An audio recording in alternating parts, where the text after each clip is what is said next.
Good evening, everybody. If you grab a chair here, we're about ready to go. It is now 6:30 p.m. and I'm going to call this April the 1st meeting of the Fenton Township Board to order.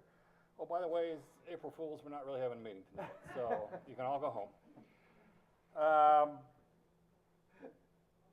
Nobody's laughing. Yeah, nobody's laughing. That's like there's my joke for the day. All right, so before we get started, if you would, everyone, please, we're going to do the Pledge of Allegiance, and Trustee Gopal is also going to lead us in a prayer before we get to that. Lord, we're meeting here tonight to conduct matters of business. Guide our hearts and our minds in the spirit of fairness, right thought, and speech. Impart your supreme wisdom on our activities so that our affairs may reach a successful conclusion. We thank you for being the source of our guidance tonight. Amen. Right. I pledge allegiance to the flag of the United States of America and to the republic for which it stands, one nation, under God, indivisible, with liberty and justice for all. Thank you, Mr. Gopal, as always. Well done. Mr. Broker, if you'd be kind enough to call roll, please. Yes, Lorraine is absent, Krug is absent, Tucker, Present. Clark is absent, Gopal. Here. Kessler. Here. Reed. Here. 4 members present, which establishes a quorum. All right, we have a quorum, so we're in luck, but we need somebody to run the meeting. I'll move Treasurer Tucker become chair. Second. What are you going to do, right?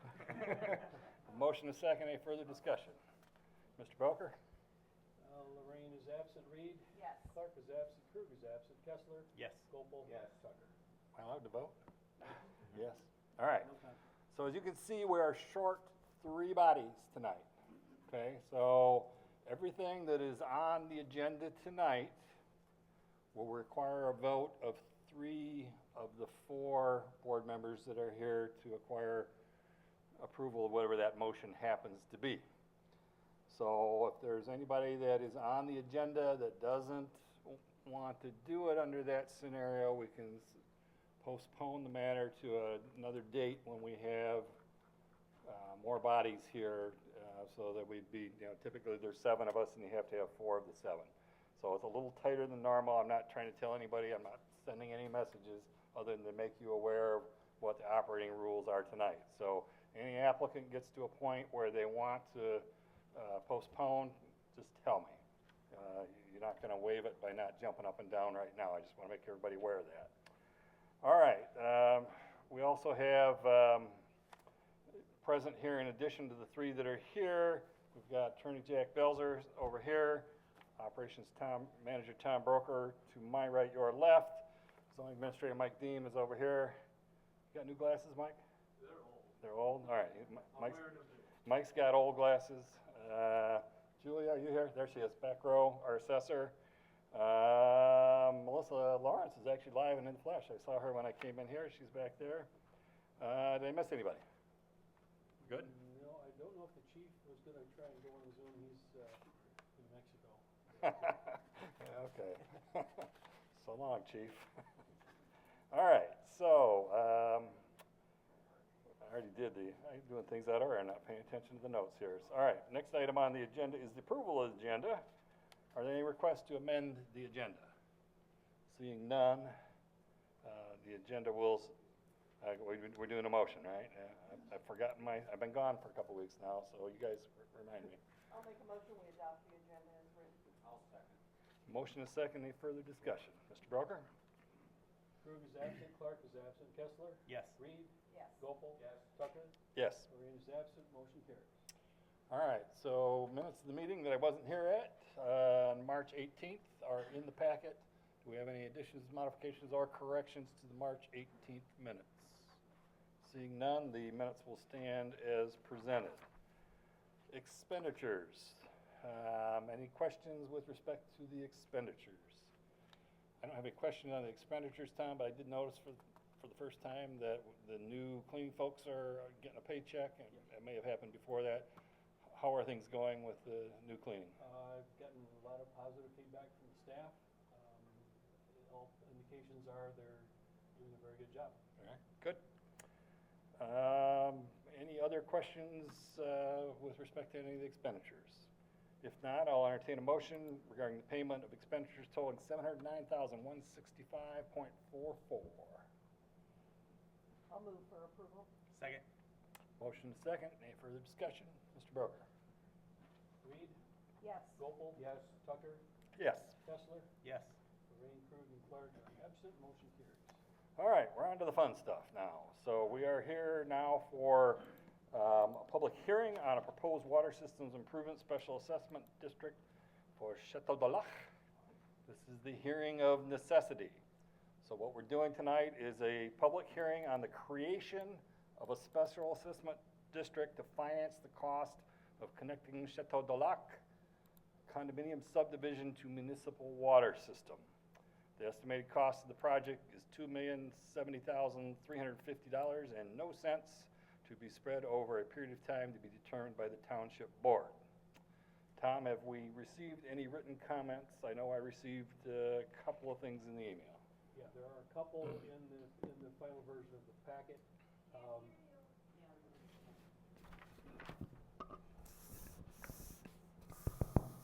There are a couple of communications in the packet.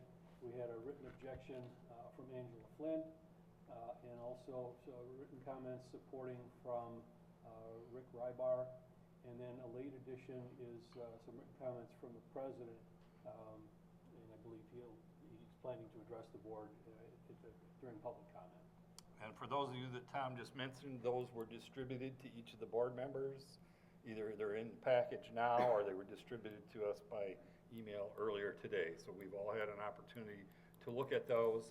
We're now going to take public comment from you folks that are here to tell us what you think about this. If you hear something from someone else you agree with, you don't have to give us the whole spiel again. You can just say, I agree with so-and-so with respect to that issue, just so we can keep things moving along. I do want everyone to be heard that has something to say on this issue, so don't be bashful if you want to tell us about it. So what we're going to accept comments on are issues relating to the creation of the special assessment district, the proposed boundaries of the district, the necessity of the improvement, the preliminary plans for the improvement, and the estimated costs for the improvement. So that's what we're going to be talking about. That's what we want your input on. And I'm going to tell you this before we even start, because this board has no dog in this race. I want everybody to know that. Our function here is to do what the majority of the residents want, okay? That is, we don't gain anything monetarily. We're not promoting a particular solution. We're not opposing a particular solution. We're simply a collection vehicle in the event that the residents want to move forward with that.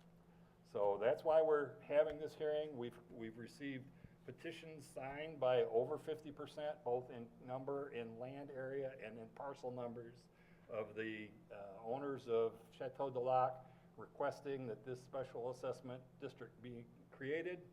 So that is what got us to this point, and we are here to talk about those 5 things that I just told you about: the creation of the district, its boundaries, the necessity for the improvements, the preliminary plans, and the cost of those plans. So anybody would like to inform us, we'd like you to come forward, give us your name. Are we taking addresses, or do we not? With or without, I can look. Yeah, you can give us your address if you want, so we know if you're in the subdivision or somewhere else. Great evening. I'm Tom Murphy. I am a resident at Chateau 24, Dulac. I've addressed this group before on other issues. I know that you're always highly concerned with the issues that are raised by your residents, and I respect that. I'd also like to acknowledge the members of our condo board. Having served on our board several years and in different capacities, I've been in their shoes, and I know how difficult it can be to satisfy anyone, yet alone everyone. Our board has spent innumerable hours on this topic, and I know that they have brought to it an intelligent analysis of the situation as they see it. However, I and others have many concerns. Our members that voted to go forward with hooking up to township water represented only a small majority of us. Many, perhaps most of those in the minority, have eloquently expressed their concerns, some of which I'm going to share as my own. When I was studying business in school, way too many years ago, one of the first basic skills was problem solving. The first rule of problem solving was to observe where is the problem and where is it not. My understanding of the excessive lead problem is it is not an issue emanating from our common well system, but rather is an issue found in a small number of individual homes. Of the two approaches that were contrived to solve this problem, neither addresses the problem of where it is. Option one, if we're to install the required equipment at our community well in an attempt to address excessive lead, it would not change the situation at the homes that are affected. Likewise, option two, hooking up to township water, will also not address the lead situation at those homes. Any realistic solution must address the lead problem as it affects individual homes. Many of our residents have been away over the winter. They've been provided drips and drabs of information, often contradictory, and have not been informed of additional new information or of the extraordinary costs associated with hooking up to township water. Supposedly, our board is employing experts to evaluate the additional costs for us to hook up the incoming line to our own community. Already, the proposed assessments district would cost each homeowner over $100,000 over the term of the assessment just to bring the water close to our community. The additional cost to tie into our distribution infrastructure and in turn to each individual home, and the expenses of replumbing our homes to bypass our existing expensive water treatment equipment, and the cost to provide metering for individual consumption have not been addressed. In the past, I've had city water at several previous homes. The only constant was frequent increases in the consumption rate assessed. Moreover, if we are forced to hook up to township water, why should we be financing the land for the other developments that are already on the drawing boards that would benefit from our investment? Surely these extraordinary costs would never be enforced upon a community of low-income residents. I, for one, will be forced to sell my home. And of course, the sale price would be detrimentally affected by this enormous assessment. Already, 2 other homeowners have placed their homes on sale in the market. I request and insist and implore that there is a need to postpone any decision on establishing an assessment district until full costs can be calculated and our residents fully informed. They should then be given another chance to act and make a more informed decision. Please consider these valid, relevant issues. Postpone consideration of this special assessment district until a reasonable later date. Thank you for your kind attention to this and for the service that you provide to our community. Thank you. Thank you. Anyone else like to speak on the 5 matters we have in front of us with respect to this special assessment district?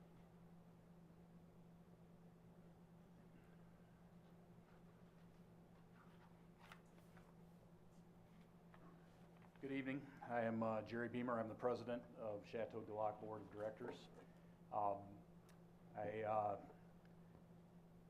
It is a difficult subject for our community, obviously. Among other things, our board is responsible for assuring the viability of our enduring assets of our community. And our community was founded over 40 years ago. This water issue is very much about the next 40 years. Over the past 30 years, Chateau has had a number of occasions where state-mandated testing showed an elevated level of lead or copper in some homes. To be clear, not all homes have tested high for lead or copper. The law, frankly, doesn't care. It's not the way it's written. That said, our well water is very difficult water. It is very hard. It's like 21 grains coming out of the well. It is very high in iron, it is very high in tannins. And so it forces all of our community members to have a plethora of water treatment equipment to manage that water and make it so that we don't end up with orange stains in our sinks and drinking tea-colored water, things like that.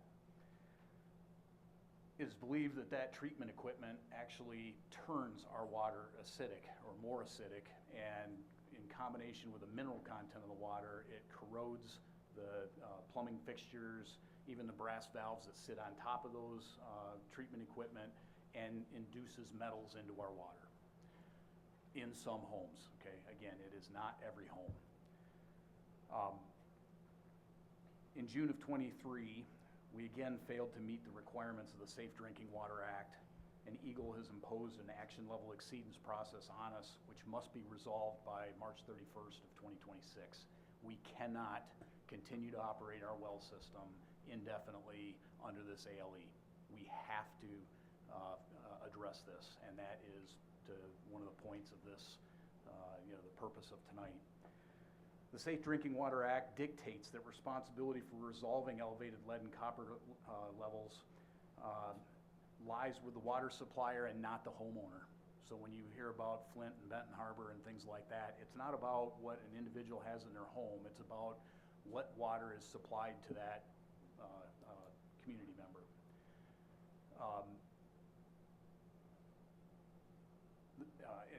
We've been working with Eagle to understand how to navigate our way through this for the last 18 months in earnest. The CDL board commissioned a water committee. We threw it open to the whole community.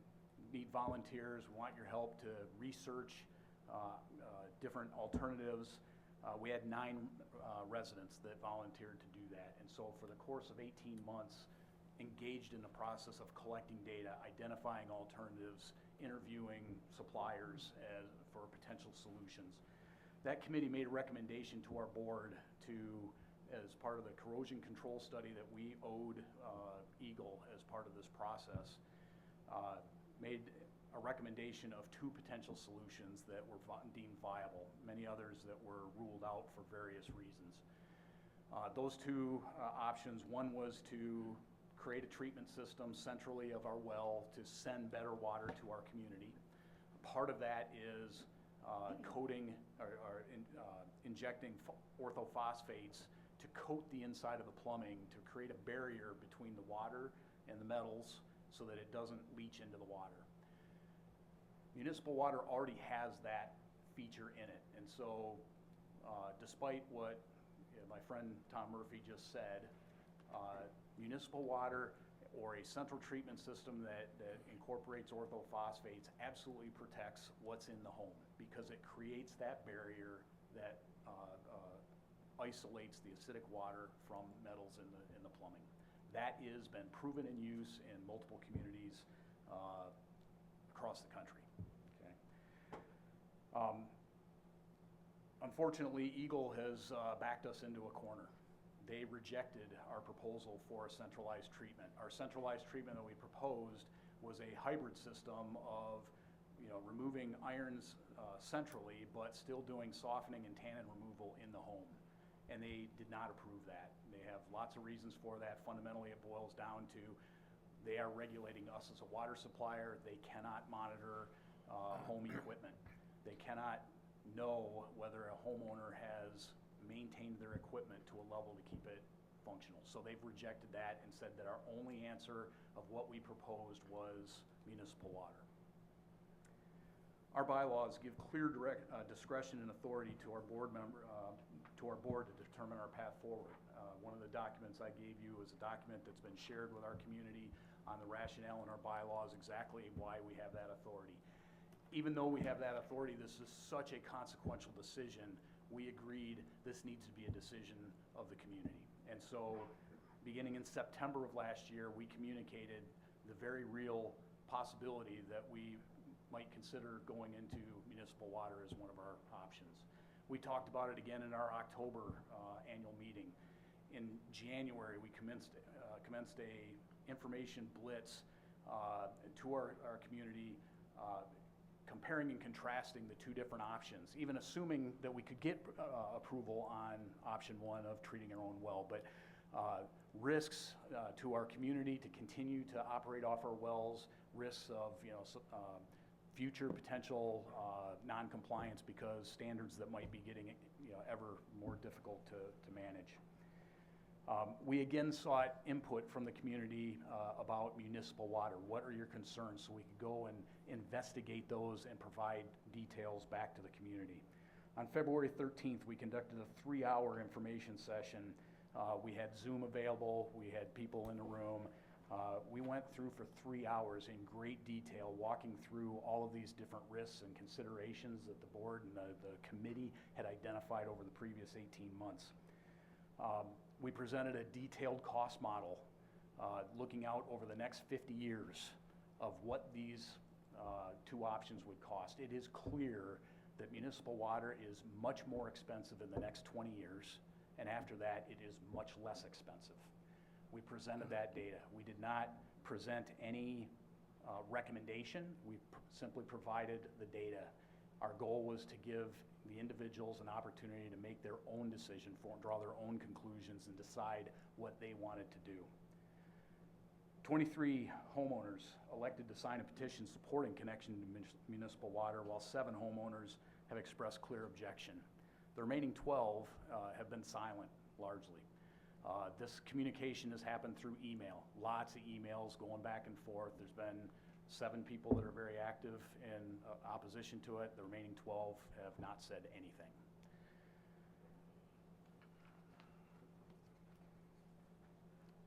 Those 23 that signed petitions represent a cross-section of our member demographics. We have large households, individual households. We have employed, retired, fixed income, longtime residents, new residents. We have residents with very large homes. We have a resident with empty property. All of them, representing a cross-section of our community. It's not isolated to a particular class or narrowly defined type of person that signed this petition. There were suggestions that have been made that members were pressured into making a particular choice, and I'm here to tell you that is not true. Nobody on our board contacted anybody about whether or not they were signing a petition and encouraging them to do so. Members have conversations amongst themselves. We did not interfere with that. We did not try to control that, but that's their prerogative to be able to have that conversation, compare notes, and they came to their own decision. To make sure that nobody felt pressured, multiple times in formal communications out to the community, we established if you are having second thoughts, if you have felt pressure in any way, no harm, no foul. If you want to pull your petition, please do so. Let us know. We won't include it with the submission that we send to the township. To this point, nobody has retracted their petition. Based on that level of support, the Chateau Board agrees that municipal water is indeed the best alternative for our future. To be clear, nobody is happy about the potential for a $50,000 assessment. We also recognize, though, that being in the water supply business is difficult and will only get more so over time as water quality standards are inevitably increased. The penalties for noncompliance are severe, and those are costs that we just cannot predict today because we don't know where those requirements are going. Municipal water is the only option that gets us out of these concerns forever. The water's already treated, it already contains the orthophosphates. We don't need our equipment, we don't need to keep pumping salt into our equipment. After 20 years and the payoff of that initial investment, it is far and away cheaper for our community to have this water. It's gonna be painful in the meantime, but those 23 members, a majority of our community, have said that's still the right balance for our community. On behalf of the CDL board, I ask the township honor the majority voice of Chateau de Lac by approving the special assessment district to enable this project to continue forward. Thank you. Thank you. Anyone else in the audience tonight? Come on.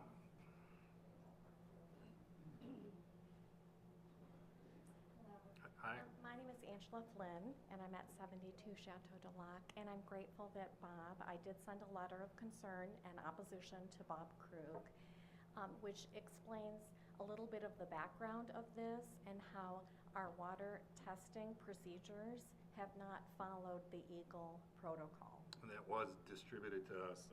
Okay. I have read it, and I think the rest of the So, folks I up mean, there in have read it. part, we are in the current situation that we're in because of certain homes with poor water quality test results, but the testing was not done according to the Eagle protocol of bypassing water treatment systems. So water softeners and the tannin, you know, our water is very acidic, and that increases pH levels, and it causes metals to leach from the pipes and from the faucets. My husband built our home in 1998. He's built 3 homes in our subdivision. It's lovely. We love it. We've participated in many water tests over the years.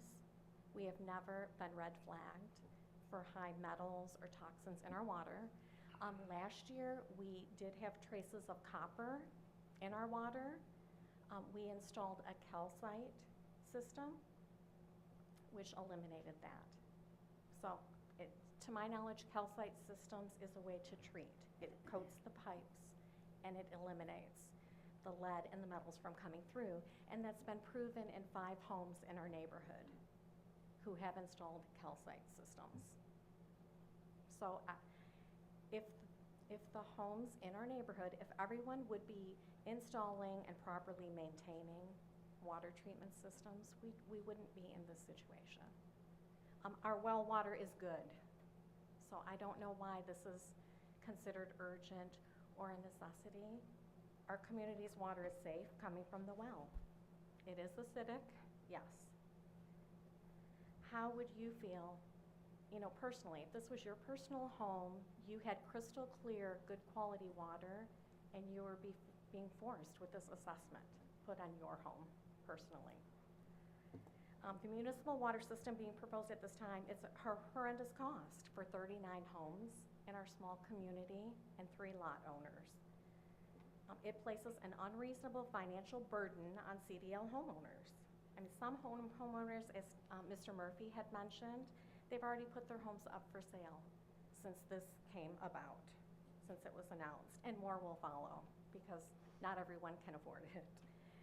Eagle, they would not consider forcing a lower income community or subdivision. They wouldn't be forcing municipal water as a solution to them and forcing this huge of a financial burden on them. Chateau needs additional time to research the funding alternatives. I mean, I'm hoping that maybe there's a Clean Water Act, there's all kinds of grants and funding out there. So I'm hoping maybe federal, state, or local level, there is some funding to help get the municipal water infrastructure closer to our community. As Jerry mentioned, and I appreciate our board, they've put so much time and effort over the years, my husband included, on this water issue. But at the time when the board sent out this survey asking for our residents, you know, to vote yes, they didn't want to hear from the residents that said no. You know, it wasn't like a true voting ballot. They only wanted to hear from the residents that said, yes, we want to move forward. We support municipal water. But there was not full disclosure of the entire costs of what it's going to take to implement municipal water in our community. We have not hired an engineering firm. There has been no engineering studies explaining the infrastructure changes that are required in our neighborhood to accommodate it. And those additional costs have not been tabulated, and we haven't determined how those are going to be funded. Those are going to be separate costs from the assessment that you're putting on our homes and on our taxes. We have a 4-inch pipe at our neighborhood where you want to bring municipal water into our neighborhood. I don't think that's going to work because our current water distribution system is fed initially with 6-inch pipe. So there's so many unknowns, so many additional costs that are out there beyond this $2 million figure. So I'm asking you, I mean, and I think the 49% of the homeowners feel the same way. Either say no, or at best, please postpone this decision to a later date until we've fully had time to understand the full impact of, implementing municipal water and how we're going to fund the additional costs that it's gonna take. So thank you, I appreciate your time. Thank you. Anyone else in the audience like to address the board? Yes, hello, Ted Zimbo, I'm the treasurer at Chateau du Lac. First of all, I agree with everything that Jerry had said. Also, I agree with everything that he had put in his letter to the board, including the comments on the calcite system and our methodology for testing water. So full agreement with what that letter conveyed to the board. Also, the petitions that were submitted to the township that our members signed did have the cost on it, and those are the same costs we're talking today. So members were fully informed of those costs, and that's what was included, and they all signed the petitions, as you're all well aware, that those costs were included actually in the individual petitions. So the only other two comments I wanted to make is we do have 23 of our 42 members, which is the township counts that as 59% of our land. So for me, 59% is really a persuasive percentage. And second, we don't have another solution. So this is the only solution that's been approved, and some of the other solutions that have been discussed are ideas, most of which have already been rejected by Eagle. So that is really the comments I would like to convey to the board. I'd also want to convey my appreciation to Vince Lorraine and his staff for giving us the choice, at least giving our members a choice to join municipal or not. I know there was some work that Vince did, Thomas Broker did, Mike Jean did, and also Melissa Lawrence. So appreciate all the effort that Vince and his staff have provided to us. Thank you. Next volunteer.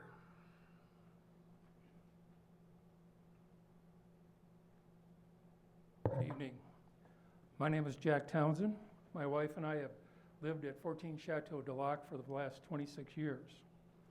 I'd like to share my experience with our water, especially the well water, that I could bring to you tonight. If I brought you a glass of our water, it would be brownish yellow, and it would smell like decaying vegetation. The reason for that is that our water exceeds the EPA recommended amount of iron in it by 3 times and by tannin 2 times. So as a result, what we have to do is try to reduce that in our homes, because that's coming through the system. It's not being treated on site. We put in a tannin tank and an iron tank, and everything was good as far as the water being clear and not smelling coming to the faucet. Later, when I was tested, I found that I was exceeding the 15 parts per billion of the lead requirement. As a result, I tested my system and found that my system was actually reducing the pH of 7.1 coming from the clubhouse to my house to 5.4. Very acidic. This acidic water was actually leaching the metals, like it was mentioned before, from the valves in the system. I have a copper plumbing. I had lead in the solder that was in my house. And basically, we had to treat that, which is what we did with the calcite system. By putting a calcite system, I was able to bring the water treatment up to, or pH up to 7.0. At 7.0, my lead went away. Now the question is, how much does that cost me? Basically, I have to replace these tanks every 5 years at a cost of about $10,000. I also have to buy annually about 1.5 tons of salt. That's about 100 bags of 40-pound salt bags of calcium, not calcium chloride, but phosphate, calcium, what is it? One of the two other salts that we put in there. So it's a ton of salt. Costs about $1,000 a year. So it costs me over 5 years or per year about $1,200 a year just to maintain clear water to my house that doesn't smell. Regarding the cost for Chateau, we've spent over $120,000 on our water system the last 5 years. The bulk of that went for 3 reservoirs that we spent about $60,000 to $70,000 on. The other repairs also went to a generator that we had that actually runs the water when our power goes out. Unfortunately, during the last year, that generator failed not once but twice. And so our residents were left without water for up to 13 hours, which is a totally unsatisfactory situation. The fire department, I should mention that our water treatment system, our water distribution system is also part of our hydrant system. We have hydrants, about 8 of them throughout the entire development. And basically our water from our reservoir and from our wells run into that system. We have to flush those hydrants about 4 to 6 times a year to get the sediment out of it. When we open up the hydrant and run it, it turns black for about 5 to 15 minutes. We run it to get all the sediment and iron out of it. Unless we do that, it backs up into the drinking water system and goes to our home. So basically that is a major concern as far as that is concerned. And it also, we had it tested to see whether or not it could support the amount of water we needed for a house fire. So we actually had the Township Fire Department out about 5 years ago. They found we had about 700 gallons per minute of pressure. The bad news is it's going to last only maybe 2 or 3 minutes because the reservoirs only carry about 200 or 300 gallons of water at a time. So without the water coming in from the city, we have to treat our water because we have so much iron and tannins in it. If we eliminate that, we get rid of the treatment systems, both in the clubhouse and at our homes. It can save us a lot of money over time. I think it's also a safety concern by not having our hydrants functional at a time we may need them. If there's a storm, it knocks out the power, and our generator's not running, we have no hydrants. So I think it's both a health and safety issue for us. And I support Jerry's comments about being the best solution as far as bringing in municipal water. Thank you. Thank you. Anyone else in the audience who'd care to comment on the special assessment district factors?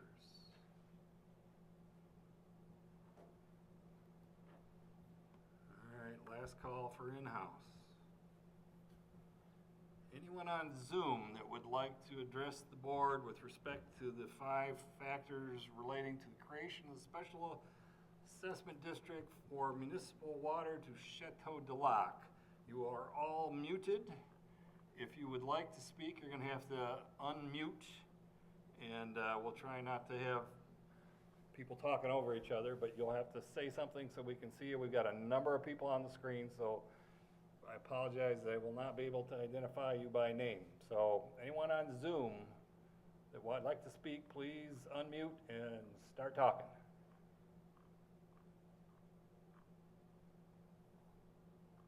Going once, going twice. All right, we will close the public comment portion of the hearing, and I thank you all for showing up here tonight to express your opinions. All right, public hearing is now closed. Any board discussion? It's a difficult situation, I feel very badly for them. yeah. But I'll tell you this board has seen a lot of special assessment districts created. It's usually roads. We've seen associations and communities and neighborhoods struggle to get 50% of the residents to approve $5,000 special assessments, $7,500 special assessments, $10,000. They struggle at that level.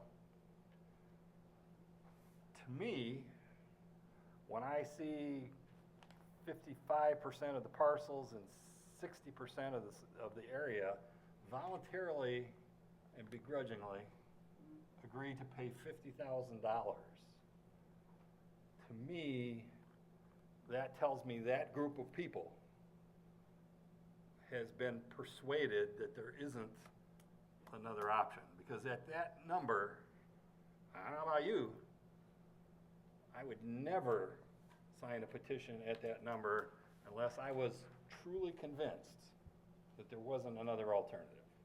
That's my view about this. And as I said to you guys before, we're not here to advocate a position that we have. We're here to try and help you, and this is a lose-lose situation. I can see that very clearly, and that's what Christine is alluding to, and I feel for all of you. But I am frankly stunned that you could get 55% of the parcels to sign up for a $50,000 assessment. And that's persuasive to me. So I, for one, will be backing up these folks that are willing to put their money where their mouth is. And I don't mean to demean anybody that is opposed to this, because the arguments that have been raised in opposition are logical arguments. It's not hard to get opposition to a $50,000 assessment. Nobody wants to do that. I understand that. And the fact that more than half of you in area and number have said, we want to go down this road, that is persuasive to me. Yeah, I think one of the biggest difficulties is it doesn't fall on us or anyone in this room. It's that Eagle has mandated that, Right. you know, this system can't continue. Right. And it's unfortunate, you know, it's different, you know, and there's many neighborhoods in the township where everybody has their own individual well, and then, you know, obviously it's on the individual homeowner to manage that system for their home. But we do have a few of these communities, and I will tell you that the other ones, I think Glendevin and the landings at Cranes Cove, they're also, they're on the docket, you know, they're coming here too. They want the municipal water because they have found that running these systems in the long run is a lot of work. I commend your board and everyone. I've lived in a community that has an HOA. There's enough to do when you're not managing your water system. So that's a huge burden, and I would imagine, I don't know what your annual cost is just to maintain that system, but I think that has to clearly be factored in as well. And unfortunately, it sounds like there is no option to even continue that system going forward. Mark? Just looking objectively, I mean, 23 yes, even with the 12 that have not voted, I'm seeing a 19, well, first of all, 12 it's never going to be unanimous. Right. But, so, just as an objective outsider looking at it, 55% want it, even with the 12 that didn't represent. If they all wanted no, that showed 19 for a total of 45 against. So, again, we're doing the will of the Majority. association. So, I'm going to be a yes for that reason. I agree with Mark for those same reasons. And again, I'll emphasize, those of you that are not in favor of this, we understand. But we cannot operate on unanimity, well, we could, but we get nothing done if we required unanimity. It is really hard to get to 50% on much smaller numbers than this. So I feel for you. I understand the points that you raised. I get it. But the majority of your fellow co-owners are convinced to a very high level of convincedness, I would say, to sign a petition to say, yes, I will pay 50 grand for water. That's a tough ask for anybody. All of you, I understand that. That's an extremely difficult situation. All right. So one more thing, you know, John, I think that a good point was brought up about maybe there's grant money or some money out there that could be found to help offset these costs. But I don't think us moving forward with this special assessment district, you know, would negate that opportunity. That's correct. I think that's something I would continue to pursue and see if you could offset going forward. This is just the first step in the creation of the district. Okay, there's going to be other meetings once this thing, because what happens, and we'll see, we're going to vote. I think you have a pretty good idea how it's going to go because we've all told you what we're thinking. But from here, then the plans have got to be prepared. The project has got to be bid, and then there's gonna be another series of hearings, well, is it just one, Tom? Just another hearing back here. And if the numbers are not what we think the numbers are, there's an opportunity again to raise issues with respect to that. And to Christine's point, while all that is happening, because I don't know what the timeline is, do we have Melissa, do we have a ballpark idea? The county will award the contract for the survey and engineering. Survey and engineering and getting permits will take 6 months. And Okay. bid it out, so, 6 to 8 months. Okay, so there's some time cooked into the process. And if you come up with a better mousetrap in that interim, we're happy for you, okay? So, continue to look at other alternatives, continue to look at other funding alternatives. This is the first step in a multi-step process, but it's a step we gotta take before you can get to the second step. Any other board comment? All right, at this point, it'd be appropriate to have Mr. Broker present resolution number 2025-11. Resolution 2025-11 determines that the petitions submitted meet the over 50% requirement of the statute, approves the preliminary plans and estimated costs of $2,070,350, creates the Chateau de Lac Water System Improvements Special Assessment District, which includes all units in the Chateau de Lac condominium subdivision, directs the supervisor to create a special assessment roll, and repeals any conflicting resolutions. I will move the resolution. If that's the wrong language, I'm sorry. It is. I will second. We have a motion and a second. Any further discussion? Mr. Broker? Clark is absent. Kessler? Yes. Krug is absent. Gopel? Yes. Tucker? Yes. Lorraine is absent. Reed? Yes. Motion carries. Resolution is adopted. And I will applaud you all for acting like adults. You're laughing at me, but when you start involving money of this magnitude, it gets goofy fast sometimes. So I applaud your board. It sounds like what they've told me, they've tried not to take a directive approach. They listened to you guys. They gave you information. That's what I would want from my board. So that said, when you all received it, sometimes people don't receive bad information. Well, you have all behaved admirably in this situation, and I'm again sorry that you have to deal with this. This is not something I wish on anybody. So thank you for coming. I got a question in the back. I'm curious if you guys ever thought of drilling a new well. I have had a real significant problem with water, and basically a lot of well drillers really know what's under their feet. I had a guy come out and take a look at mine and told me that mine is too deep. They informed me that from Montrose down to Swartz Creek, I live at Flushing, there's a brine layer. You get below 50 feet, you're gonna be into that brine layer, which is exactly where we were. It's like drinking ocean water. So he told me he's got a guy, he might laugh, but who wishes wells. Now, you know how that is, you get the two brine rods, when they cross, that's your new well. At the time, I was really desperate, you might say, and this guy came out, and within 6 feet of the well, the existing well, pointed down, said right here, and he said 45 feet or less. He drilled it, and I have had the best water that you can ask for. We've had it for 25 years. It's never gone dry. It's never changed. It's never done anything. So sometimes it's just worth a call to somebody. But there's a guy in New Lothrop who is a real good well driller, Ed Berkmeyer.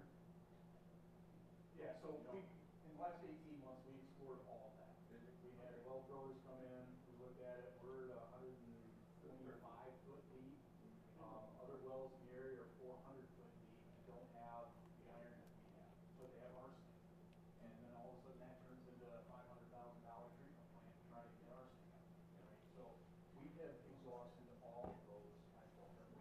We proposed, could we all drill our own well and get out from underneath Eagle? Eagle's not gonna let us do that. They know that we have sensitivity, and they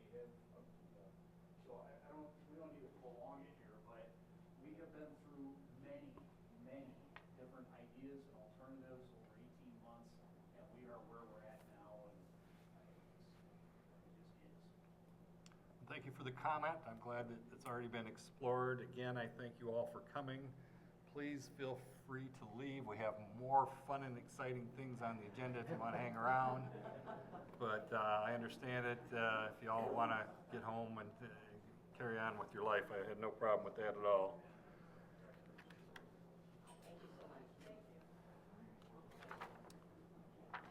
All right, we do have the next step in the process includes design and bidding out the project. Once the bids are received, a special assessment roll can be created and a second public hearing is scheduled.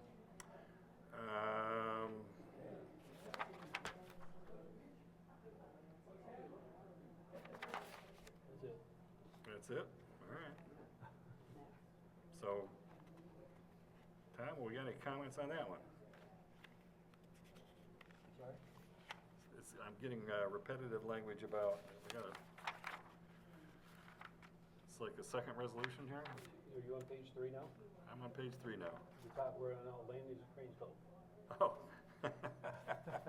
Technical details. All right. Well, those of you that are still here are probably not from Chateau de Lac. So we are now on to the landings of Cranes Cove Water System Improvement Special Assessment District, and this is a hearing on the special assessment roll. This is a public hearing on the special assessment roll for the landings at Cranes Cove Water System Improvement Special Assessment District. Operations Manager Broker, will you please review the details? Yes, as outlined in the memo, the low bid resulted in a total assessment that is still about 42% higher than the original estimate we started with. It also results in a per unit assessment of $42.93.48, which is about $1,000 higher than we thought originally when we started the process. To prove the special assessment will be spread over 20 years. Because the revised cost exceeds the original estimated cost by more than 10%, the public hearing also includes an opportunity for property owners to comment on the increased costs in case there are concerns that the project should not move forward. And I think that was it. Have we gotten any public comments, written comments submitted to us on this issue? No. All right, so right now we're going to open up the public hearing for the folks at Cranes Cove, the landings at Cranes Cove. We're going to accept public comment on the following 4 issues. The increased project costs that Tom just described to you. Your assessment in relation to the benefit that you're going to receive from this project. Your comments on the total cost of the project. You can comment on the validity of the proceedings that have been held to date. So you got to sit through the first round again. For the folks at Chateau de Lac, you can comment on any procedural or substantive issues that you have with the process up to this point. So that said, do anyone in the audience like to address the board with respect to any of those 4 issues?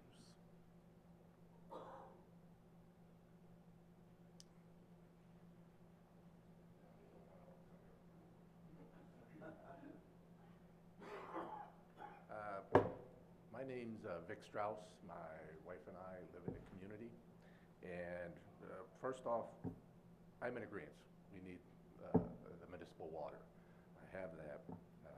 I think our board has done an excellent job laying everything out to us. Matter of fact, I suggest that we double their salaries next year.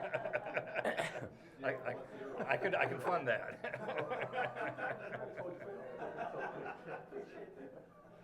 But I guess what I'm just asking in here is we had an original assessment, an original estimate, and it has gone up, like you said, 42%.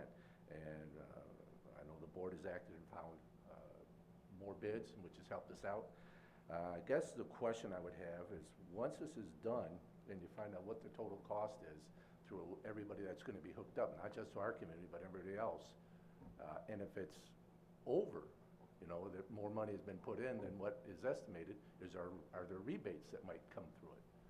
That would be the question I have, because I see that since it was underbid, we're going to be, assessed more, fine. So I'm just saying if more money was coughed in, would there be any rebates in the future for the community or anybody else that would be hooked up to the water system in Fenton? Well, the assessment is, special assessment is for the costs associated with getting you on the system. It's separate from the ongoing cost of providing the water. I understand that. So, so when the project is done, all buttoned up, sealed, working, final accounting will take place. Hopefully, ideally, and usually, there's enough contingency built into that number that the final number hopefully comes in a little less. In that situation, then the assessments would be reduced by a proportional share of whatever that lower cost is. So if it comes in, what do we got, 119 units? So, Yeah, I think so. so let's say it won't come in $119,000 less, but if it did, Sure. it'd be $1,000 reduction. And so if someone decides to pay off their assessment and then there's a reduction, they would get a refund. Those who haven't paid off would have their assessment lowered, and then the installments would be adjusted accordingly. Excellent. Now I understand too that our hookup may be in June coming year. Are there any more surprises down the line? That wouldn't be a surprise if we could tell you that, right? Good point. But, okay, that's all I had to say and ask, so I appreciate your time. Thank you very much. Anyone else in the audience like to comment on the increased costs, the relation of the cost to your benefit, total costs, or the proceedings up to date? Anybody else? Yes, sir. Hi, I'm Rick Bastrash. I'm one of the board members, vice president, and I'm glad it's not costing us $50,000. That would be my comment. Makes it an easier sell, doesn't it? Yeah, and I just wanted to reiterate, we had about 92% of our residents agree to connect to municipal water. So I think that's very glaring yes from 92% of us that are going to be connecting. And the cost of arsenic removal later on in our well system, if we have to drill a new well, we won't get permission from Eagle to drill another one if one of our wells fails. So our best option, and Kim McPeters here, our president, has done a tremendous amount of work on this, and I commend him for that work that he's done to put all the numbers together for us as residents. I've benefited from that also, seeing the numbers. Been very upfront, been very vocal, when the numbers changed, we were a little bit disappointed, to be honest, when it went from $67,000 to almost $176,000 to put in the pit. We weren't very pleased about that, but and that's what raised the assessment for all of us that reside there. But overall, I think in the long run, we're all going to benefit from having the municipal water system. So that's all I wanted to say. So thanks. Appreciate you guys' work. Yeah. Thank you. 92% tells me that this doesn't take a lot of deep thinking, is what that tells me. Anyone else in the audience care to comment? Going once, going twice, closed. Anyone on Zoom care to comment with respect to the 4 factors, Landings Cranes Cove, Water System Improvement Special Assessment District? Same drill. Most of you, I think all of you are muted. If you want to comment to us, you're going to have to unmute and start talking. Going once, going twice. We will close public comment. Board discussion. I think it's clear that this community wants to hook up to the municipal water. This one's kind of a no-brainer. Yeah, 92%. Is 92%, was that from the original estimate? Or since the 42% adjusted estimate? Don't know the answer to that That question. was the pretty original. Okay. I'm Kim McPeters, I'm the president of the condo association at the Landings. Yes, the 92% was based on the original numbers that were given us by the township. And I'm not sure where this 42% came through, because the original estimate was $68,000, I think 68,000. And the first bid came in at $288,000, so I think that's a bit more than 42% increase. So I'm not sure where that 42% is coming from. That's the figures. total amount to be assessed, which includes all the fees. because that's all, they're all rolled up into that. So, yeah, the construction costs went up dramatically. Oh, yeah, like The total- 350%. The total amount that's to be assessed went up to 42%. Right. But that approval was on the original numbers that were given to us, yes, it was. Thank you. And I also would like to thank the people of the township who have been great to work with. Tom has been a great resource of information, as well as Melissa Lawrence. She's done a tremendous job of working everything out for us. And it's been a long, difficult process, but I think that it seems that from the comments we've heard from our residents, after the latest numbers went out, I've heard nothing but positive feedback still. And so I think we're on pretty solid ground for moving ahead. So, And we've not heard a no on this one. Yeah, so with Yeah. with the adjustment over 10%, we don't need another, That's as what long as this there's no is. objections? That's what we're doing now. This is the opportunity because it's high. If there was So no more petitions needed or anything No, like if that? if they were to convince you that they no longer wanted to do the project, that would be the opportunity to do it. Tonight.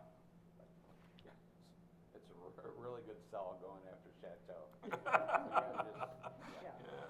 Yeah. Good agenda manipulation there. I wasn't gonna draw attention to that, but Whatever works. Mark will. It's just, okay. No, again, we don't, I don't have a dog in this fight. Right. This is just what the community wants. Right. And if it's over 50%, Yep. I'm And you too acted like adults through all this, because even though the numbers are smaller, nobody likes having to write the checks. I get it. We see it quite regularly, and we don't see this kind of level of cooperation. It warms my soul to see that can happen still. never So, seen 92. Yeah. Except new developments where the owner Right. owns them all. Yeah. Yeah. All right, any further bird discussion? Mr. Broker, if you'd be kind enough to read the resolution, please. Resolution 2025-12 confirms special assessment roll number 2025-02 as the assessment roll for the landings at Cranes Cove Water System Improvement Special Assessment District. Divides the assessment into 20 annual installments with the first installment due December 1st, 2025.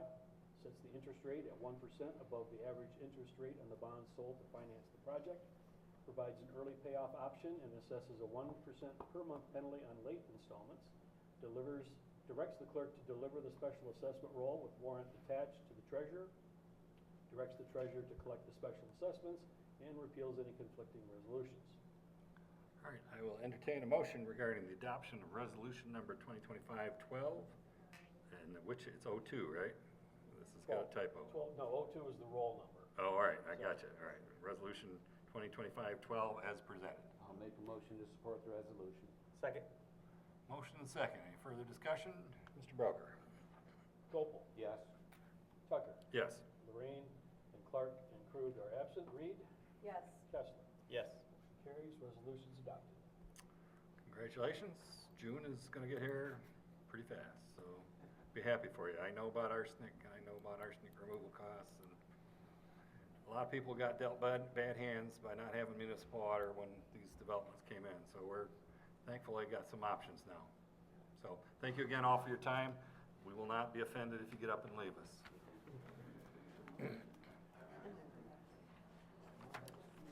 All right, we're on a roll on assessment rolls. We're gonna move on to Haddon Street Improvement Special Assessment District.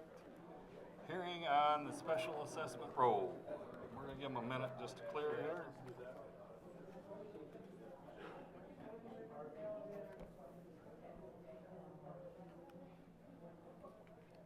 Now that is interesting that we got more for this one Yes. Right. than we did for the other. Is that Bobby Piquel?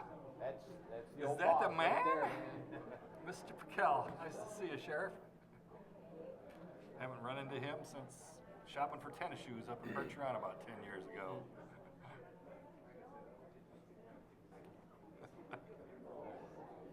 All right, if y'all could head on out, we're gonna keep going on here. All right, this is a special public hearing on special assessment roll for Haddon Street Improvement Special Assessment District.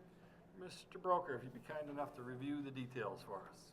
Yes, so the board adopted a resolution at the last meeting to schedule this public hearing. As reported at that meeting, the low bid for the project resulted in a total assessment that's about 3% higher than the original estimate. This results in a per-share assessment of $11,702.64, which is about $390 higher than the original estimate. Considering the estimate was 2 years ago, it was pretty good. So if approved, the special assessment will be spread over a 15-year period with interest. Have we received any written comments with respect to this particular special assessment district? None. All right, so the board's now going to accept public comment on the following: an individual's assessment in relation to the benefit received, the total cost of the project, and the validity of the proceedings to date. You only get 3 things you can talk about. The number has been going from 5 to 4 to 3.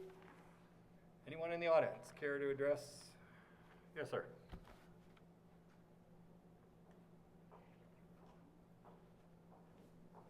Look, another attorney. There goes the hood. There you go. What do you do? My name is Kurt Brown. Yes, I am one of those lawyers, just like Mr. Belzer. Lifelong Lake Fenton resident. More than anything else, I have questions. Where's the on the piece of paper I got, there was a full share and a half share. What's the half share based on? It's not discussed. It sounds like it's been out for bids, but I certainly didn't get anything that said what the bids were or how they were done. And I think a bigger issue, there are issues, for example, I think one of my neighbors is going to talk about this, is that at the last hearing that I attended some months ago, there is a section of the road that's Grove Park Road, and the meeting that I was at said that we didn't have to pay for Grove Park Road. Looks like we do. Maybe I'm wrong. That's part of the questions.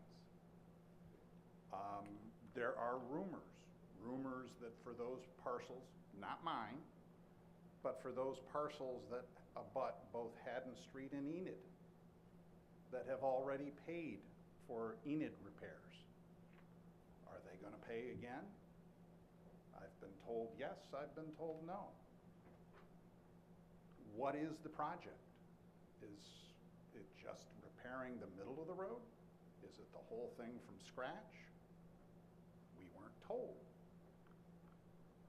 I've heard a lot of talk, and I'm very happy that my water is good. I'm pretty darn happy about that.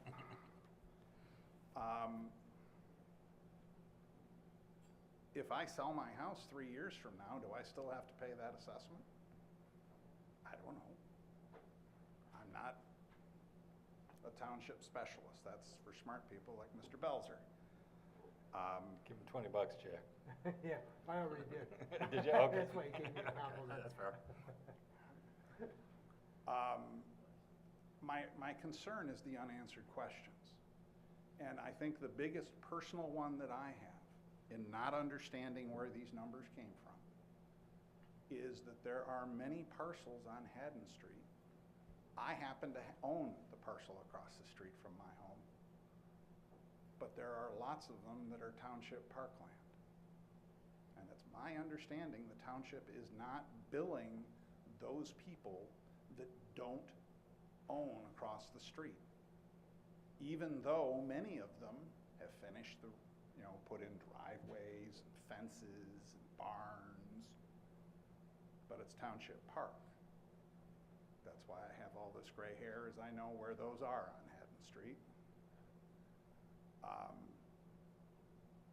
Are those people getting something for free? I don't know. I just think there's a lot of questions that need answers. That's my concern. Not with whether Haddon Street needs to be fixed. It does. I just think there's a lot of questions that need to be answered.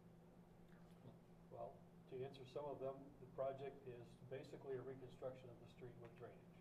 That was discussed at the hearing in July of '23, and that was the basis for the cost estimate that was used to create the district. Okay. As far as the properties at the tail end by Grove Park, it was my understanding that this bid was only for the part that's on Haddon. If that's incorrect, we'll adjust the number down.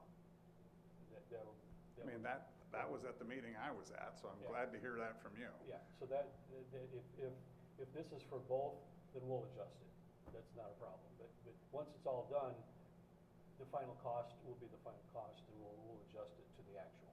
And we'll make sure that the cost for that little piece of Grove Park is not part of what's being assessed to the Haddon property owner. Because you're correct, the property owners that had initially been notified were then removed from the district because of that. That's what I Mr. thought. Hensler, Ms. Michaud, and maybe one or two others. I think there's 4 or 5 out Okay. there, but yes. As far as the park area, I don't believe it's owned by the township. I think it's just a platted park. The township doesn't own parks and plats. Sometimes we own lots that have pump stations on them, but not platted parks. Now, because nobody really owns them, sometimes it appears that they're in our name, but we don't have ownership of them, I don't believe. I'd have to verify that with the assessor. As far as your assessment after it's confirmed, if you sell your property, as far as the township is concerned, the assessment can stay with the property. Or you can pay it off. Usually, we find that it's a negotiated issue as part of the sale. The township doesn't care whether it stays with the property and the new owner or gets paid off. The printed board forms say that the seller pays it off.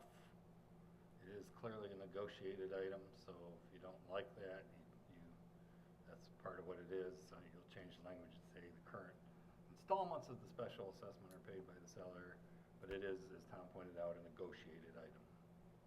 As far as the allocation of the costs, the approach we use in this is the same one we use for Enid and Margaret Drive, because we have some different ownership situations. So what we have are parcels with a house on the water, smaller parcel usually opposite that has a garage or maybe is vacant. And in most cases, those are 2 separate pieces. In 3 cases on Haddon, they were able to combine them at one time, which is not allowed anymore. But there are 3 where they have a lot on the water and a garage lot, but it's only 1 parcel number. So that's why you have the half full and 1 and a half. So a lot with a house is 1, an accessory or garage lot is a half, and those 3 that have 2 of those things combined into 1 parcel, they pay 1 and a half, so they're paying the same equivalent amount. So it doesn't matter, just so that I'm clear, if my next door neighbor has 100 feet across the street and I have 60 feet across the street, we're both being assessed that same half. Correct. We've never done a special assessment, the assessment based on frontage. The petition has to be based on frontage by law, but the township has always taken what's called a pro rata approach, whereas it's an equal share situation. But because of the unique situations with some of these lots, this half, 1 and 1 and a half approach, we did that the first time with Market Drive a few years ago, and we did Enid last year, the year before, we did the same thing. And so we carried that through. So those people, again, not me, that paid for Enid, are they gonna pay again? No, if their property address was Enid, they were included in the Enid special assessment. If the property address is Haddon, they're in the Haddon special assessment. There are no properties in both districts, so nobody's paying twice. Understand, you can make the argument, oh, they benefit from it. Well, that's the approach that we took, so everybody's paying once for a road improvement.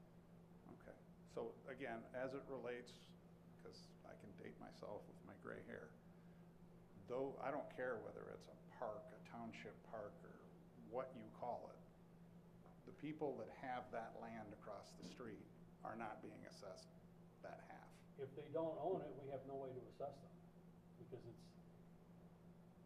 gets into, Jack should step in there any time, it might be a civil issue, whether they're using something that doesn't belong to them.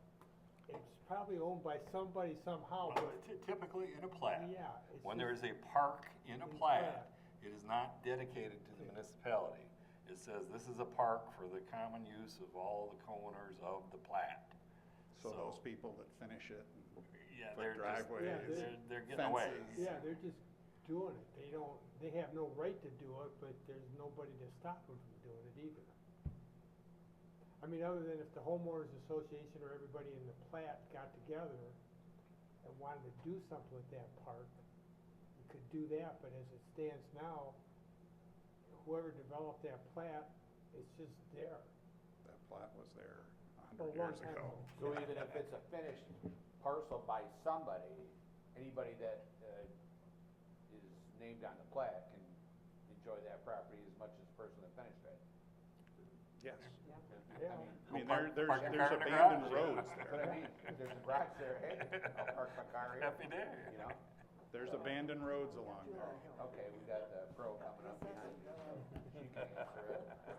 Okay, so that part, you guys are talking about waterfront properties, and if you look at this, there's three different plats actually there. And that park is dedicated to use of the lot owners and supervisors plat of Orrs Park. And the only people that have use to that park are the lots within the middle between the two roads. Actually, the lake parcels do not have any dedication to that park. Now, I know things are being done over there, and they went through ordinance, and I don't know where that lies at this point. That's been an ongoing issue for 25 years since I've been here. And in order to eliminate that park, you almost have to have everybody in, every lot owner in there to sign off on it, to do something, and that's never gonna happen. So, I'm not looking that's to where it's eliminate at. it, I'm just concerned about the assessment based on it. Yeah, no. I'm not looking to eliminate it. So the three people that are not on the lake, that are in between Eden and Haddon, that own that park, they wouldn't be assessed a third of that? Mark, I think there's 3 parcels Oh, that you said, and because one of them's next door to me. okay. that There's are- more than 3 parcels. No, It's- No, that are listed as one parcel, With but 2 actually lots. have property on the lake and across the road. Right. There's, Yes. and one of them's next door to me, so I know it exists. And I would say that I have a plat map that shows I don't own on the lake either.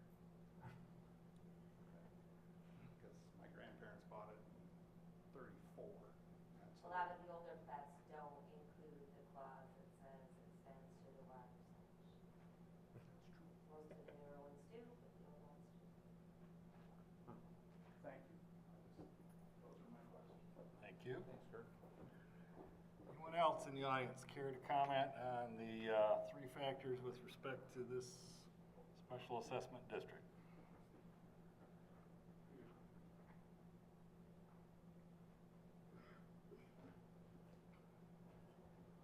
My name's Rick Cothray. I am at 13557 Haddon.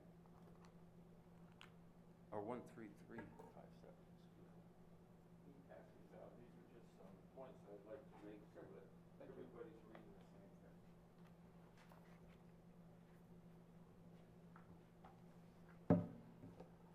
I think the issue that we brought up,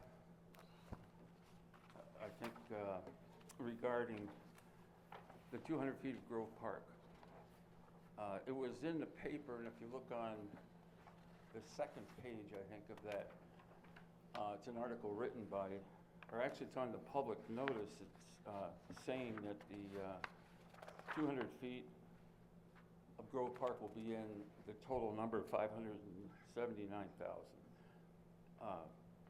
The second page of the handout that I gave you shows what was in the paper the day after the July 5th meeting, which, Tom, I think you and the Roads Commission said, hey, we'll take care of the amount, and I think they estimated it at 60,000. So taking the 60,000 out to 579 gets us back to 519.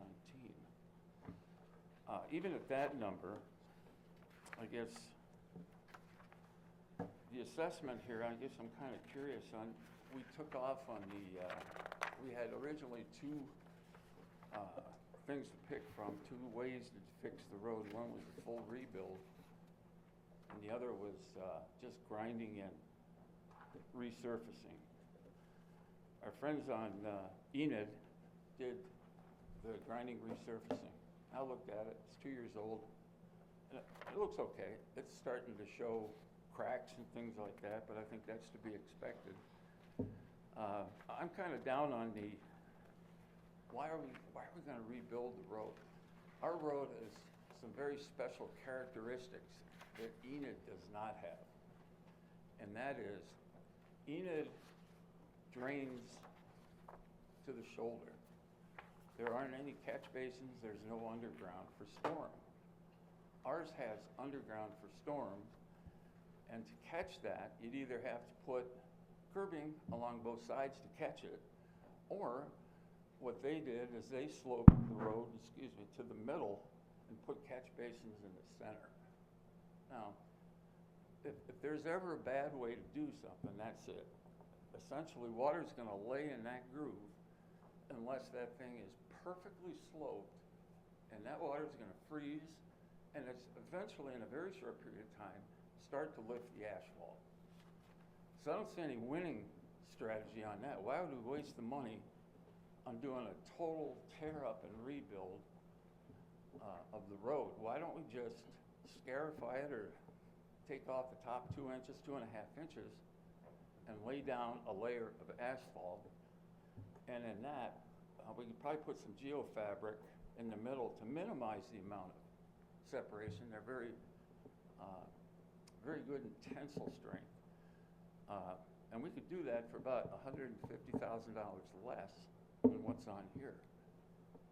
So I say to the group, unless you want to pay whatever it is, $12,000 plus another $6,000, we could knock that number down to about $11,000 total. I've got some people doing quotes right now for just that scenario, and I would like to ask the question, where are we on the, you said you're gonna call the road commission. Talk to the road commission. The contract has been tentatively awarded. It hasn't been signed off yet, but in their mind, it's a done deal. Why are they signing off without us saying, hey, we're in? Well, but if you remember that the cost that was used to create the district 2 years ago was only a little bit lower than what the cost is now. And after the board created the district, the township entered into a contract with the road commission to do the road according to those To do the specs. plans, right. Pardon? To do the plans. Based on the specs in the contract, yes, which was Yeah. a full reconstruct. And I don't know if the new drainage, part of it is still under the road, or if they've worked it on the outside. I haven't seen the final plans, I'm not. I don't think I On could the read plans them. you gave me, there's nothing on drainage. Nothing. Okay, I have to follow up with them to find out any more. But so at this point, there's really, if the cost had been way higher than what we had predicted 2 years ago, there'd be an opportunity to go backward. At this point, I don't see any avenue other than confirming the role and moving forward. Well, I do. You just tell them, hold, don't sign. I mean, it's really, I've been in construction for 50 years. And you know what you do? You tell them that there's a temporary hold. Do not execute the document. True? No. This is a special assessment. It's really not a contract like you're talking about. This is a special assessment. So the special assessment process has taken place. And so unless there's petitions filed to challenge this, and I'd have to look and see exactly where this is at, but I think you've already gone past that. So absent, all this is you can contest your assessment, but you can't contest what's being done to the road. I mean, that's not an option at this point. And as stated earlier, the township doesn't have anything in this. It's just because the residents brought this up, and the township's just proceeding. We don't actually the township loses money on these things usually, but because the internal cost for the township generally is not covered. But that's just not, they can't just say, don't do it. I mean, if you had all the residents come in, I suppose, and they had petitions from, you know, all the residents saying, don't do it, the township could probably get out of that, but to just say, don't sign the contract, that's not legally an option. Well, I don't know, who told them, we had option A and option B. Who told them to go with option A? No, that was presented to the road commission, they spec'd it out, it's my guess. They gave us two options. The option we brought to the hearing Right. was the full The- reconstruct. And it's that's the- what yeah. the district was created. We talked about both. I think there's enough people here that can, you know, attest to the fact that it was an open thing. We had two options. One was a mill and resurface, and the other was a total rebuild. Total rebuild is a waste of money. A waste of money. Well, And I can tell you that as an engineer. the lower estimate was about $150,000 less, which was about 27% less than the. Yeah, I know all the full numbers. I And- got it. And the estimated life of that was half. You know So it what? really wouldn't change the assessment. I understand because total rebuild, there's a longer time period they can put the assessment over, as opposed to a partial thing. Mhm. These assessments have to be based upon the life expectancy of the project. I get it, So, I get it. The estimated lifespan of these things it's a joke. The road commission rebuilt from the Flushing city limit to Elms Road. Totally rebuilt it. Ripped the whole thing up, and that was about 5 years ago. And today it's worse than it was before they took it apart. So, you know, when they say it's 10-year, it's 20-year, that's BS. It just is. So I think it's more money better spent to go in and just grind it and repave it over the top. And you can probably do that twice. The subdivision my kids live in was done by the road department. And they got the same thing. You know what we're gonna do? We're gonna regrind 2 inches off. And you know what they did? Because I raised a whole bunch of hell with them then. They came 3 feet off the curb on both sides and just tapered it down enough so that the asphalt would meet the curb line. And that's all they did. So don't tell me about the road department. I don't know. They're terrible. And I'm gonna tell you what, for sure, I'm not gonna pay, and I will fight you to the end of the day on a $18,000 assessment. I will walk to the ends of the earth to do that, because if you're gonna assess my garage across the street, $7,000, I don't think that's gonna fly at the tax tribunal. I just don't. My taxes on that garage are less than $1,000 a year. So just be put on notice that something's coming. We'll hold it up another year. Thanks. Thank you for your comments. Anyone else in the audience care to comment on the 3 factors with respect to Haddon's Road Special Assessment District? All right, seeing none, we're thinning out on Zoom. Looks like we got Strick left.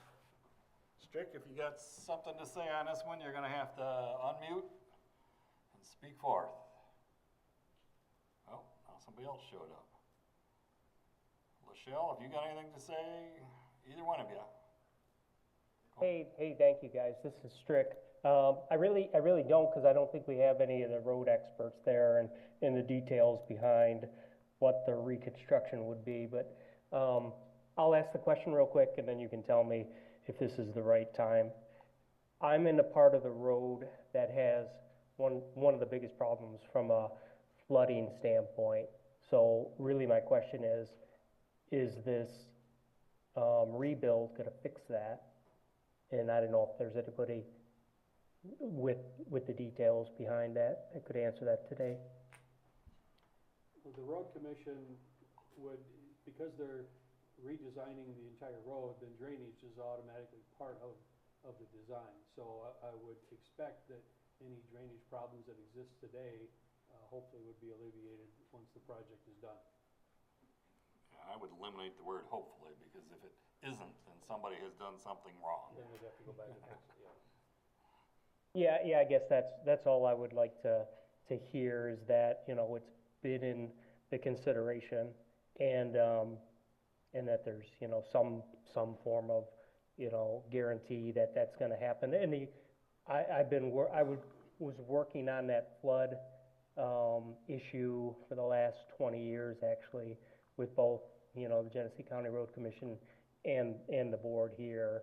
And so I know a lot about it and the difficulty to fix it. And so I'm hoping, you know, that at this point, it's gonna be done with this redo.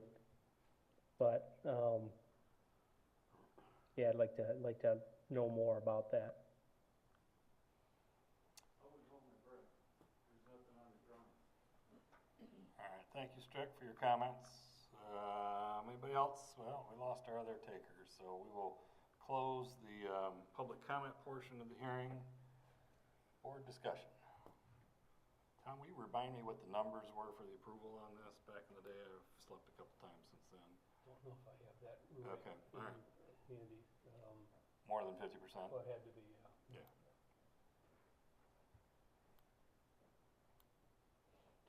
The 50% was just barely over 50% for road frontage that you use for go or no go. And there were several people who called Maxine, who's got over 200 feet of frontage, wanted to change her. She didn't understand what the thing was all about. So I'm gonna say it was 49-51. It was real close. And now that many people have moved out, the house has been knocked down. I don't even know what the status is of that for the guy who bought it. Did he incorporate that lot of the knocked down house in his home? That's us, and we're paying 4 times. Is it?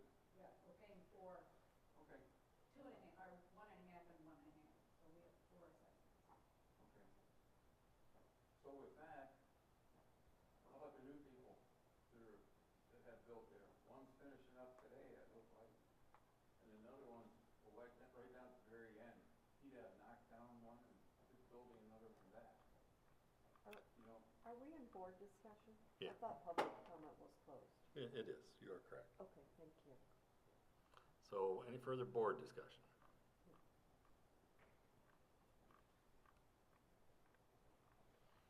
All right, hearing none. Mr. Broker, if you'd be kind enough to present the resolution, please. Yes. Resolution 2025-13, confirm special assessment roll number 2025-03 as the assessment roll for the Haddon Street Improvement Special Assessment District. Divides the assessment into 15 annual installments, with the first installment due December 1st, 2025. Sets the interest rate at 1% above the average interest rate in the bonds sold to finance the project. Provides an early payoff option and assesses a 1% per month penalty on late installments. Directs the clerk to deliver the special assessment roll with warrant attached to the treasurer. Directs the treasurer to collect the special assessments and repeals any conflicting resolutions. All right, I will entertain a motion regarding the adoption of resolution 2025-13 as presented. I will make a motion to approve the resolution. I'll second. Motion is second. Any further discussion? Mr. Broker? Kessler. Yes. Krug is absent. Reed. Yes. Lorraine and Clark are absent. Tucker. Yes. Gopel. Yes. Motion carries. Resolution is adopted. All right, reports. Mr. Deem, are you still awake? I am wide awake. My part of the agenda. All right, so you guys have the March Planning and Zoning Report. Some quick items of note to talk over that. We've begun short-term rental applications, reviews. Planning Commission has reviewed 2 so far. 1 was approved, 1 was tabled. Zoning Board has begun hearing requests for variances from the home, from the owner-occupied requirement of the zoning ordinance. That will continue on for the next couple months here. We are Out of those that are outstanding, we probably have 4 that are actively listing that haven't been in touch with us. So those letters went out today, informing them that they're not in compliance, that they have to stop what they're doing and comply with the zoning ordinance. We do have a couple that are in progress. Like I said, we'll have some more at the zoning board, and pending those decisions, we may have some more at the planning commission. Additional planning commission stuff that you guys should be aware of. Planning commission reviewed the site plan for Pinnacle Shores Phase 4 over a number of meetings. Right? At the most recent planning commission meeting, a motion was made to deny the request for site plan approval. As you'll recall, they have been extending their site plan approval for nearly 30 years. Seeking an extension from the Township Board approximately every 2 years. When finally they are ready to build, the plan changed from what has been previously approved. Planning Commission reviewed that against the approved planned unit development ordinance that was in place at the time and compared it to today's standards. And essentially, the Planning Commission found that the changes to the road layout, the lot layout, and the stormwater system constituted a major change to the site plan. As such, they now had to comply with today's ordinance, and the plan as presented does not. There's questions whether or not it complied to the ordinance in place in 1995. We asked the Road Commission to provide some additional information about the connection to Bennett Lake Road. And it's from their analysis that didn't meet the standards that were in place in 1995 and was unlikely to have been approved by the Road Commission at that time. So that weighed into the Planning Commission's decision. They also looked at the lot sizes and the compliance to the zoning ordinance. As the PUD ordinance discusses density requirements, road standards, lot width for the lake, it did not provide any specific regulations relating to the schedule regulations for lot size, lot width, setbacks, etc. As such, we default to what the zoning ordinance says. Right? The zoning ordinance was 1RA, which is now R3, which the lots do not meet that requirement. Did some further investigation. I was going through the minutes today. Pulled up the PUD ordinance that was in place in 1990, which is what this would have been approved under, and there's a specific section there that says that if there is a significant change to the site plan, they must comply with the zoning ordinance that is in place at the time of application, which would be today's zoning ordinance. So even if we were to revert back to what the ordinance said in 1990, 1995, we'd still be reverting back to today's standards. You may hear more about that. We anticipate having an appeal of the decision to the zoning board for the April meeting. Deadline for that's tomorrow, but I fully expect that to come in before the end of the day. Additionally, Planning Commission reviewed the work plan that they have developed based off the master plan. And one of the key things that came out of that discussion is that they would like to have some sort of joint meeting with the Township Board, right, to start aligning some goals and talk about some upcoming zoning amendment opportunities for discussion. Favorite topics such as keeping of chickens, possibly reviewing accessory building heights, and maybe 1 or 2 other topics. But we'll talk more about that at a later date, figure out what the best method of that type of meeting would be. The other 2 items on here that we will talk about in a minute are the rezoning for Silver Lake Road and then Torrey Road MDOT application. So I can answer any questions you might have on this report, or I can move forward into the rezoning request. I have a question. Yep. You said on these short-term rentals, you said there's 4 that are listed that are not in compliance. How did we find out they were listed and not in compliance? So the compliance company that we work with, right, they are constantly searching for active listings. So we're doing a police power now. We're not doing complaint-based. We're just looking for things to violate now. Is this right? Is that what I'm picking up? Well, we've been tracking, when we went through the process. Yeah. When we went through the process, we wanted to know the size of the issue, right? So There was no issue before we started this process. Oh, I'm sorry. Yeah. I would disagree. Well, okay, that's fine, but I'm telling you, I mean, we saw something happen in Florida, and we decided we gotta make a big issue out of this, where it wasn't. Okay, we'll agree to disagree on that, but I was under the impression that this township isn't actively looking for things to violate people. I thought we were gonna be complaint-based. Well, that was part of the process when we were looking at the ordinance. We got information to see what's out there, and obviously, once an ordinance is in place, we gotta know who's doing it to be able to notify. Are we policing every ordinance? I hope so. You're the guy from law No, enforcement I side. mean, Hope we're most of ours are enforcing the law. complaint different. We're not Yeah. going around with decibel meters, Yeah. checking parties No, out. no, Okay. not till So we I get a just wanna complaint. know there's Yeah. a discrepancy as to what we're picking and choosing to henpeck at these people. I just, you know my stance on this, nothing's new here, but I disagree with it. I don't think we need to be going around actively looking for things to violate people for, because that would be a slippery slope, and that would be a never-ending process, because every ordinance we have, what gives merit, what makes one ordinance more important than another, and I just see a lot of issues from having a company actively searching for these things all the time. And you do understand, though, that we have had complaints from residents. I'm fine with complaint driven. I'm fine with that. We got ordinances, our noise ordinances are complaint driven. Yeah. Okay, we're not looking for it, somebody complains, we investigate it, but this one, all of a sudden, we're just gonna proactively go after an issue that it hasn't really popped up until we made it an issue. I'm not gonna, Okay. we'll agree to disagree. Okay. That's okay. I'm good with that. Still love you, but you're wrong. Love you too, brother. Thanks, Mike. All right, why don't you hit us with a report on this next item on the agenda here, adoption of ordinances rezoning R-24-005, Mr. Indy Heath, parcel 0621400-003, vacant land on Silver Road, R3 to C2 with conditions. This is the first reading. Correct. So you have a conditional rezoning, right, for the property next to the DPW building on Silver Lake Road.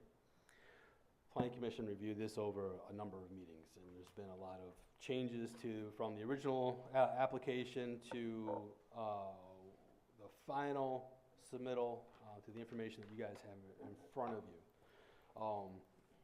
Essentially, the request is to rezone this parcel to C2 with conditions to allow a marine service business to operate there.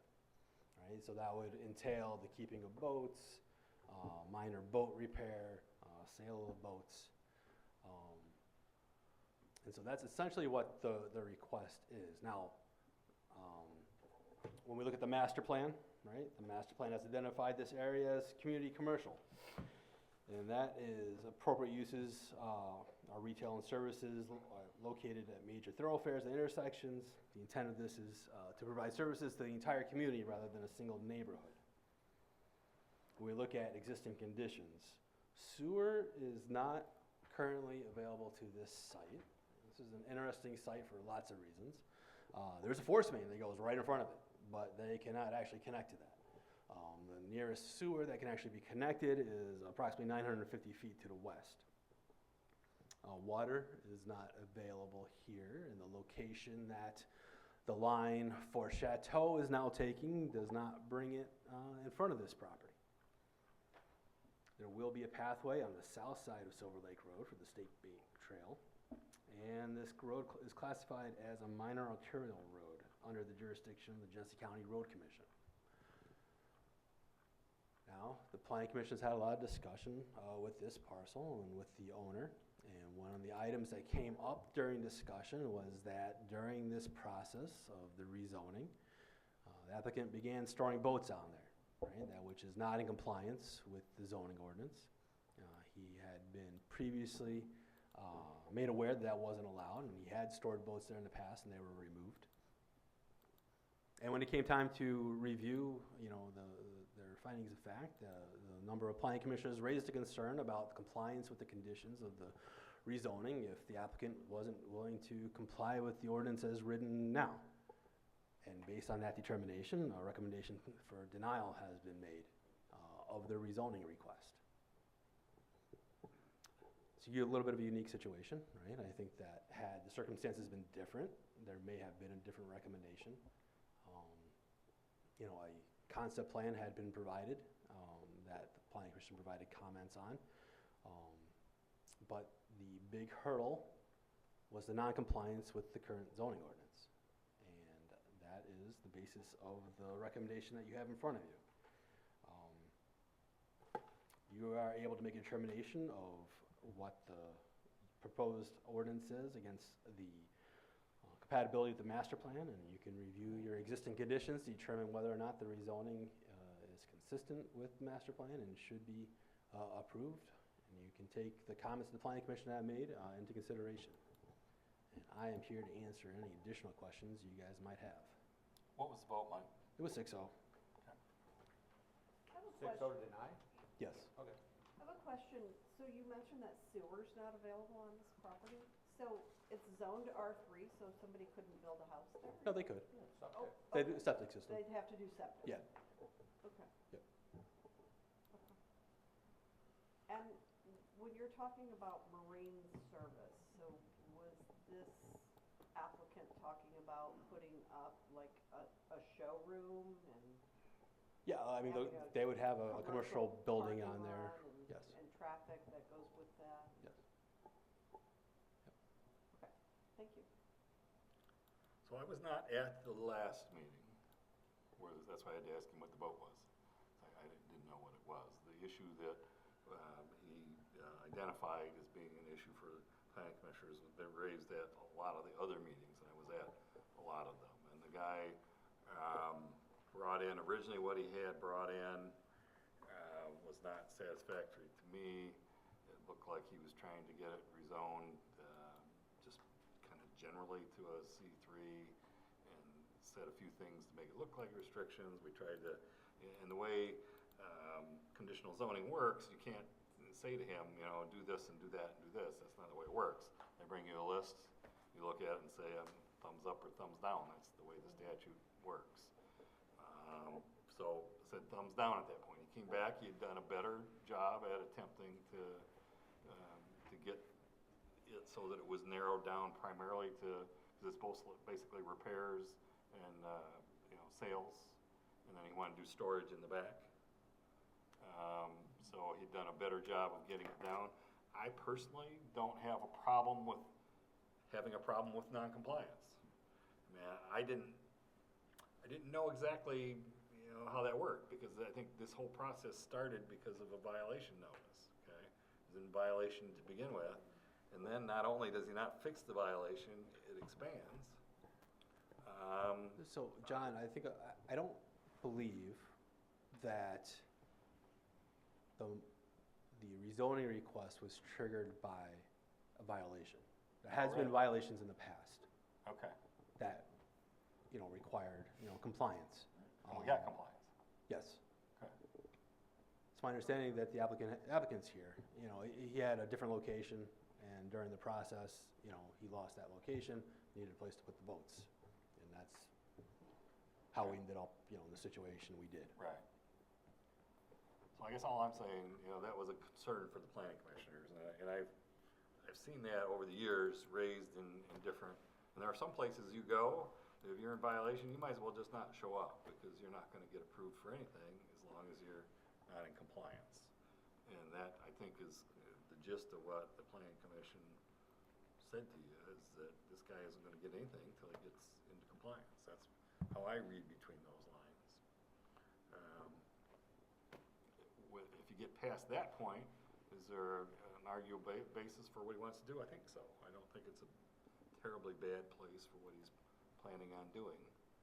And we have had some significant residential opposition to other projects in this area, and for whatever reason, we haven't really gotten it for this one. I think notice requirements don't It get to isn't getting to them? They get to some, but not the, the majority. Yeah, so I guess you don't want to infer too much to that, but there have been others that have been, including our own facility out there when that was coming through. We got a lot of, the world is going to end kind of discussion about that. I did check on the way over today, and the world did not end. The structure's been there for a while now. Yeah, you know, things that the planning commission looked at in the past during the master plan process, you know, this is adjacent to the railroad tracks. And the appropriateness for as a residential property is probably not as much as it is for some sort of limited commercial. Takes into consideration the surrounding area.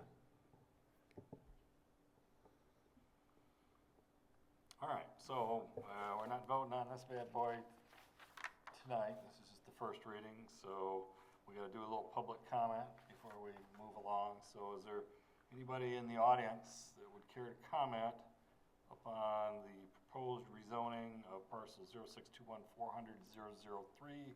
vacant land on Silver Roads, R3 to C2 with conditions? Yes, sir. This is our applicant. Andy Heath, 4334 Silver Lake Road. I'm the applicant. The timing is always a little bit of a screwball in my entire career for the seasonal-based business. So when I lost my, current marine repair store in 2023, I had to come up with something for the fall of 2024. At the time, the master plan was being reviewed, and that parcel was identified as community commercial. I came to every single one of those meetings. The heavy focus was on CTH Learning Center. And that same map that you're looking at right there, my parcel was identified as red. I believe one person might have brought something up like, well, it's across the street, we don't care, from the Pinewood Trail neighborhood. When it came time in the summer for me to figure out fall of 2024, the master plan was adopted as presented in February, and that identified that parcel as commercial.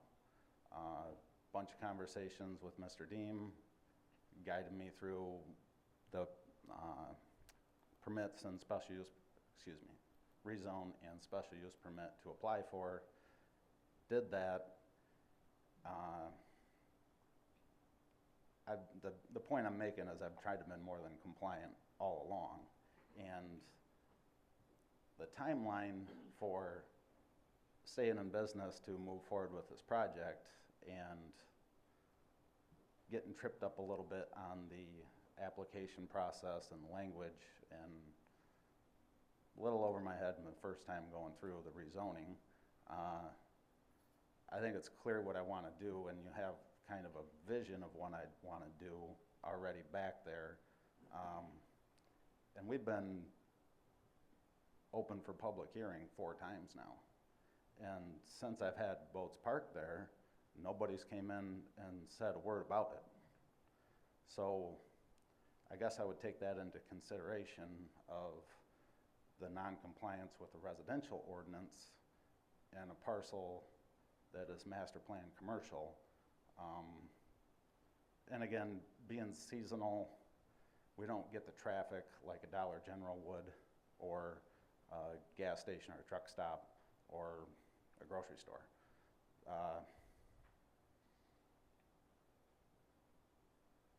While I'm up here, any questions for me?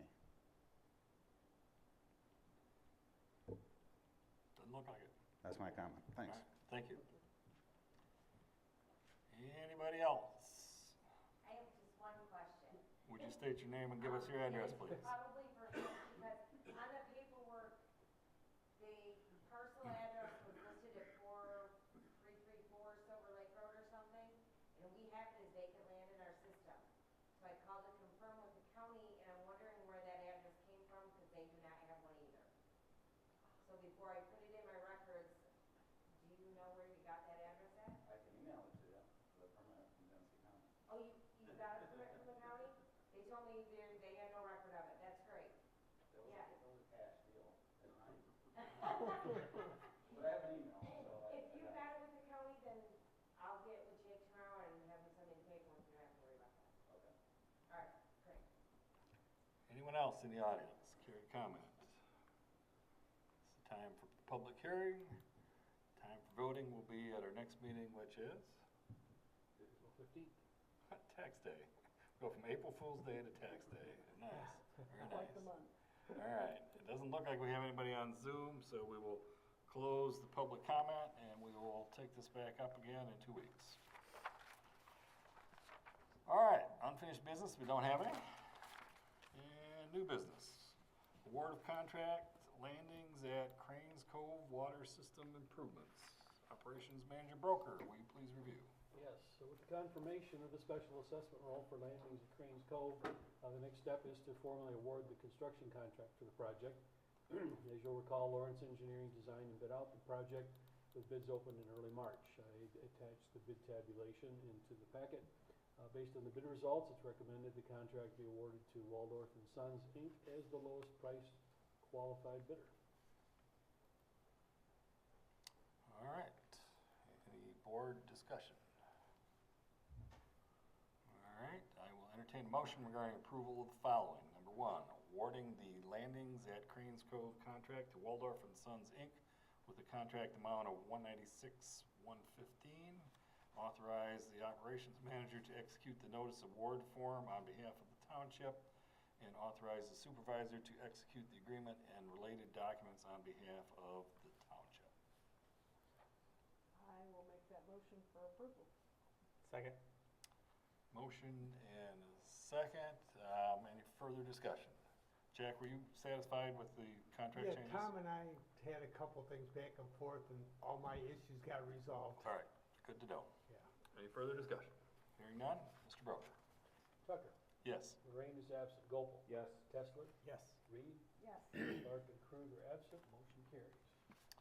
Next item on the agenda is the award of contract for Tupper Lake Sewer Upgrade Project, also known as the Tucker Project, for those of you who aren't familiar with that. Mr. Broker, if you'd be kind enough to review same. Yes, so, back in October, the board approved design and bidding out of 2 sewer projects and 2 water projects to accommodate the anticipated growth in the township. One of those sewer projects is upgrading the sewer system in the Tupper Lake area. The project includes upsizing about 1,240 feet of gravity sewer line for 15 to 24-inch pipe.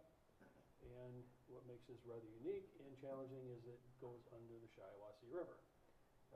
Lawrence Engineering completed the project design, bid out the project in February. The fact that we had the under-river construction, I think made the cost estimation process a little challenging. Melissa can probably speak to that better than I. But as a result, the cost estimate used at the time the board approved it to move forward was about $7.8 million. And then the pre-bid estimate was in the $8 to $10 million range. We only got one bid, but it's for $4,015,000. So we're like, want to get this in place real fast before he changes his mind. So, no, just kidding. DVM Utilities, again, Melissa can probably speak to this. They seem to have a great deal of knowledge of this type of construction. They're using a micro-tunneling process to go under the river. I think the county's had some positive experiences with this company. So if approved, this would be, we'd have to issue another bond, 20-year capital improvement bonds. And the funds required to service that debt would come from sewer fund, connection fees, and user fee revenues. And the reason we're not worried about the bond yet is the contract includes a start date of this fall, so we're not even going to get a shovel in the ground for several months, which will give us time to get the financing in place in a timely manner. Thank you, Mr. Broker. Any board discussion? I have a question for Miss Melissa. Please tell me what micro-tunneling is. So it's a trenchless technology where they dig the bore pit and the receiving pit at each end, and they put the machinery in that bore pit, but it's well, this is gonna be a 24-inch pipe, so it's a 24-inch head on this drill, and it's guided by laser. They sit up top in the control panel, and they start drilling, and they run at the same time they run a slurry in, so it sprays water, and it has significant heat. Honestly, you can look it up and see like videos of this, but and it turns and chews up the earth, and it only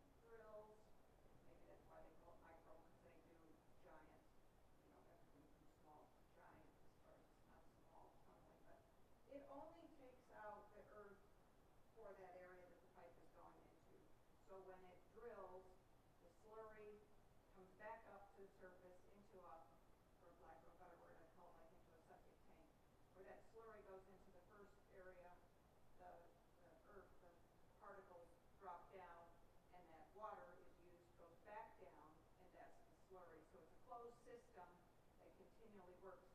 Once they drill far enough, they put a section of pipe and it's jacked in there. So the pipe is put in as they drill. And that'll be what they use under, we're gonna meet with them and fine tune exactly what they're planning for different sections of this. I'm sure there'll be open cut under the river. So the nice thing is, it's environmentally friendly. It's a popular thing to use in extremely congested cities because you're not, affecting traffic. It's, can go on underneath ground. But the nice thing here is that we're going under a river, so we're not. How far under are you going? How far under is it? About 500 feet, because you gotta go, actually under the river, it's not that wide, but we're gonna drill from. No, I just mean how far under the river, under how the deep? actual bed is. I don't know, because I don't know for sure how deep the water is there, but I would say it's probably at least 8 feet beneath the river bed. So water coming down isn't an issue while they're tunneling. Well, dewatering's gonna be an issue. Okay. So because they gotta dewater both pits on either side. So, yeah, there's if you looked at the price, a significant portion of that price is their estimate for dewatering. No, in the pipe itself, I guess it'll all be a part of that slurry. Is the microtunneling gonna be for the entire length of the pipe, or is it just the river you're talking about? Well, it's really, they're gonna microtunnel from your side of the river, from the north side to the south side, but they're gonna come out right at the county interceptor. So they're not gonna then open cut on the south side, they're gonna just microtunnel right to the goal of where we're gonna attach into. The north side is gonna be open cut though? Correct. There'll be a portion. All right, any further discussion from the board? All right, I will entertain a motion regarding approval of the following. Number 1, award the Tupper Lake 24-inch sanitary sewer upgrade contract to DVM Utilities, Inc. with a contract amount of $4,015,500. Authorize the township's operations manager to execute a notice of award form on behalf of the township, and authorize the township supervisor to execute the agreement and any related documents on behalf of Fenton Township. I will make that motion for approval. Support. I'm sorry, I'll second it. We have a motion and a second. Any further discussion? Mr. Broker? Lorraine is absent, Clark is absent, Kessler. Yes. Gopel. Yes. Tucker. Yes. Krug is absent, Reed. Yes. Motion carries. All right, proclamation, National Public Safety Telecommunications Week. The week of April 13th is designated as National Public Safety Telecommunications Week, honoring individuals that work as emergency dispatchers for their role in maintaining public safety. Proclamation has been drafted to formally declare the week of April 13th through 19th as National Public Safety Telecommunicators Week. I might have been saying that wrong. Telecommunicators Week. Any board discussion? Mr. Broker, would you be kind enough to present the proclamation? Yes, I'll read through it real quickly. Whereas emergencies can occur at any time that require police, fire, or emergency medical services, whereas when an emergency occurs, the prompt response of police officers, firefighters, and paramedics is critical to the protection of life and preservation of property, whereas the safety of our police officers and firefighters is dependent upon the quality and accuracy of information obtained from citizens who telephone the Emergency Communications Center, whereas public safety telecommunicators are the first and most critical contact our citizens have with emergency services, and whereas public safety telecommunicators are the single vital link for our police officers and firefighters by monitoring their activities by radio, providing them information and ensuring their safety, and whereas public safety telecommunicators have contributed substantially to the apprehension of criminals, suppression of fires, and treatment of patients, whereas all emergency dispatchers consistently exhibit compassion, understanding, and professionalism during the performance of their job. Now therefore be it resolved, the Township Board of the Charter Township of Fenton hereby declares the week of April 13th through 19th, 2025 to be National Public Safety Telecommunicators Week in Fenton Township, Michigan, to honor the men and women whose diligence and professionalism keep our township and citizens safe. Thank you, Mr. Broker. I will entertain a motion regarding adoption of the proclamation as presented by Mr. Broker. I will make a motion to approve the proclamation. I'll second. Motion is second. Any further discussion? Mr. Broker. Kessler. Yes. Gopel. Yes. Krug is absent, Reed. Yes. Rain is absent, Park is absent, Tucker. Yes. Motion carries, the proclamation is adopted. Next item on the agenda is resolution number 2025-14, state funding for Torrey Road expansion. Mr. Deem is back like a bad cold. So recently you guys approved a rezoning for Miller Industries. And as part of that project, they are requesting or partnering with a bunch of groups in requesting for Torrey Road to be widened and meet all season standards. This would be the first part of a larger project for the county because there's no truck routes in the southern half of the county. And so this would begin the expansion of Torrey Road to Baldwin Road, with the long-term goal is providing access and connections from 23 to 75 for trucks on the southern part of the county. In 2015, I believe it was, you reviewed a similar request for the expansion of Thompson Road for Miller Industries. And you passed a similar resolution, actually the same resolution with just some words changed to it. The application for the state funding is April 9th, right? And today is the 1st. And so they got a late start in putting the application together. So this is why you are seeing this resolution today. I'm sure the important question you guys are going to ask, well, how much is it going to cost? And I do not have an answer to that at this point in time. The back of the envelope calculations range from $400,000 to $1 million. The key determining factor in that is going to be right-of-way acquisition costs, how much money the county is willing to put forward for engineering, and road construction in and of itself. We had originally thought about going to Ray Road, but that's even more, and we can't justify that at this point in time. The goal would be to begin with this project and use that as a seed for funding to get to Ray Road for the township, and then let the county handle the rest. But we are at this point in time where I couldn't tell you accurately what that cost would be. I think you had a similar situation for the Thompson Road. We're reading through the minutes of that meeting. I suppose you would have the ability to rescind your resolution, right, if you find that the actual funding costs are too high. But this is an important aspect of the Miller Industries development and future development of the township. So I'll leave it at that. I'm here to answer any questions you guys might have. The dollar amounts that you elucidated, is that the total cost or the 20% match? 20% match. So what, in our last meeting that we had last week, it sounds like the 20% is of the construction costs plus engineering. And the question is, how much can we convince the county to pay for the engineering, whether or not they will consider paying all of it.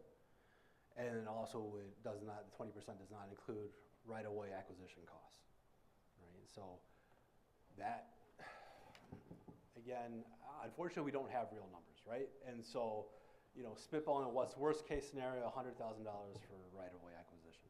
Will it be that? I feel confident that we have the relationships with the property owners that we would need the right-of-way for, that it would not be that much. But I can't, 100% say that would be. Wasn't it a county primary road? Yes, it is. Is it just a 66-foot right-of-way?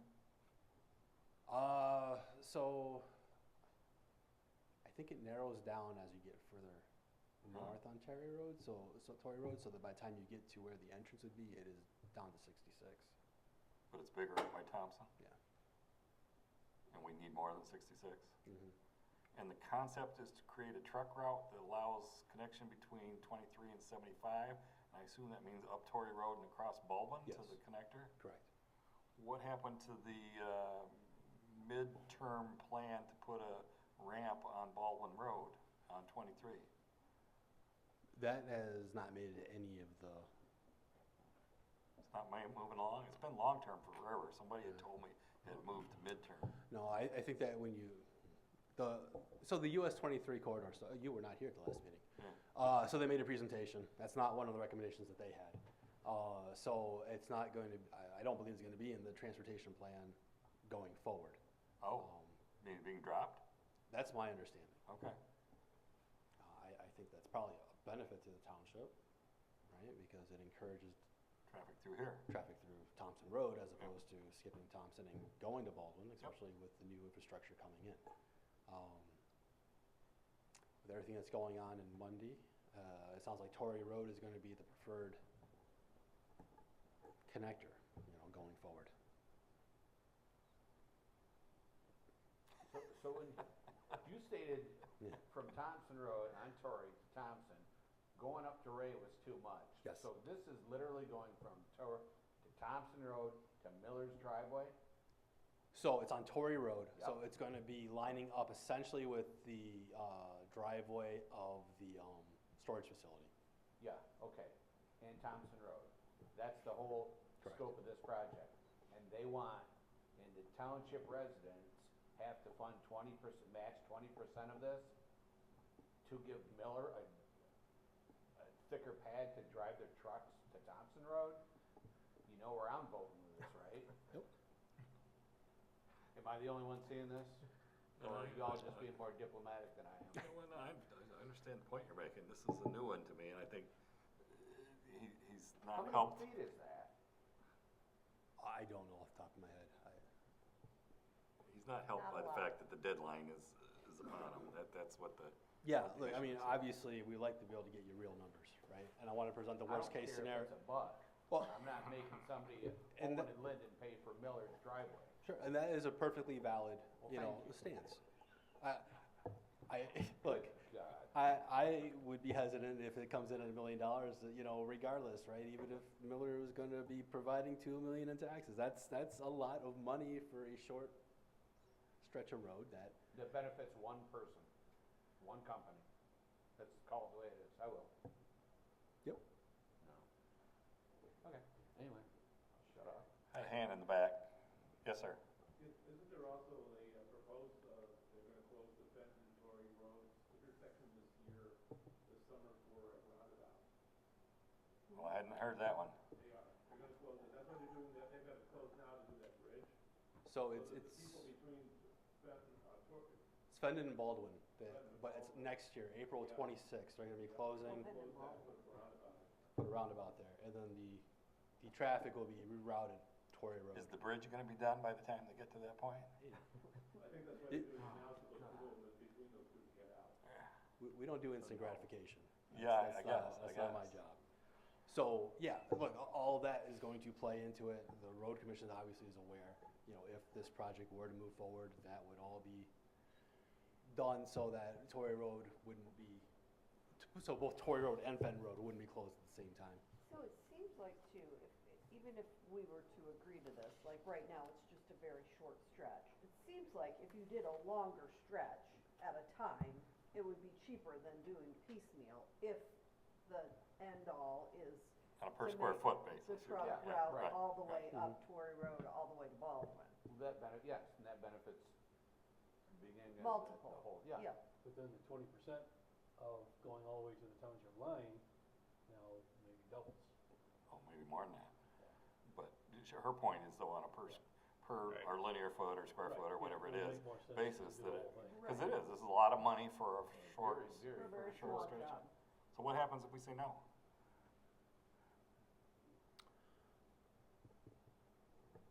Don't know? I don't know, Okay. Nothing. right? I suppose, right, the application could be made without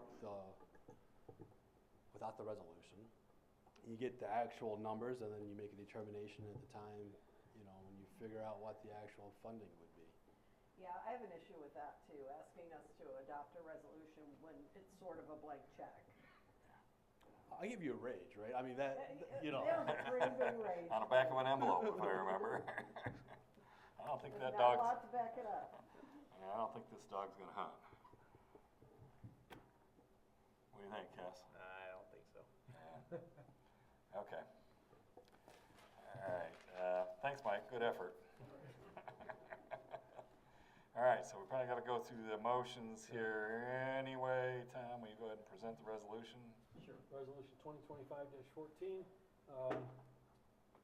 resolves that the township wishes to seek transportation economic development category A funds for the Torrey Road expansion project and affirms that the township is committed to and will provide local matching funds in order to receive state funding.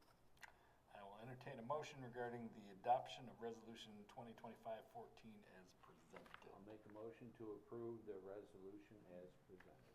Second. Motion is second. Any further discussion? Mr. Broker? Lorraine is absent. Reed? No. Clark is absent. Krug is absent. Kessler? No. Goble? No. Tucker? No. Fails. The resolution is not adopted. All right, moving on to local road projects. Mr. Broker? Okay, so we got a long list of road projects here. I'll try to just kind of summarize. First of all, the one we approved a couple of meetings ago, which was milling and paving the Silver Chase Boulevard from Owen Road to Aspen Hollow. The road commission gave us a revised proposal. Apparently there was a redetermination of the milling costs. And so that instead of 30,000, it's now 50,000, half of which would come from our 50/50 allocation funds. So that's up for reapproval at the new number. Then we have 5 limestone projects, all with the application of Permazyme, which we have had really good luck with. The first one is Hogan Road from Lobdell Road to Silver Lake Road. That is a boundary road with Argentine Township. Vince talked to the Argentine supervisor, Bob Cole. He said they don't have a budget to split it in the normal way, but they have enough allocation funds where they could pay half the project with their allocation funds as long as we absorb the rest of the other half from our general fund, which works just fine because we're using our allocation funds up in other projects. So that is the way that one is being presented. And then we've got Hogan Road from Silver Lake Road to the bridge, Hogan Road from Ralston Road to Laring Road. Both of those are 50/50 between our allocation funds and township funds. On Sharp Road from Laring to Smith, our 50/50 runs out on that project. It's only, the allocation funds covers about 48%, so it's close. And then the Whitaker Road from Owen to Harp, we're out of allocation funds, so that's all on the township. So the total township cost on these estimates is $254,500, a little more than half of our annual budget. We do have a few more projects we're waiting on estimates. We may be able to fit one of those in.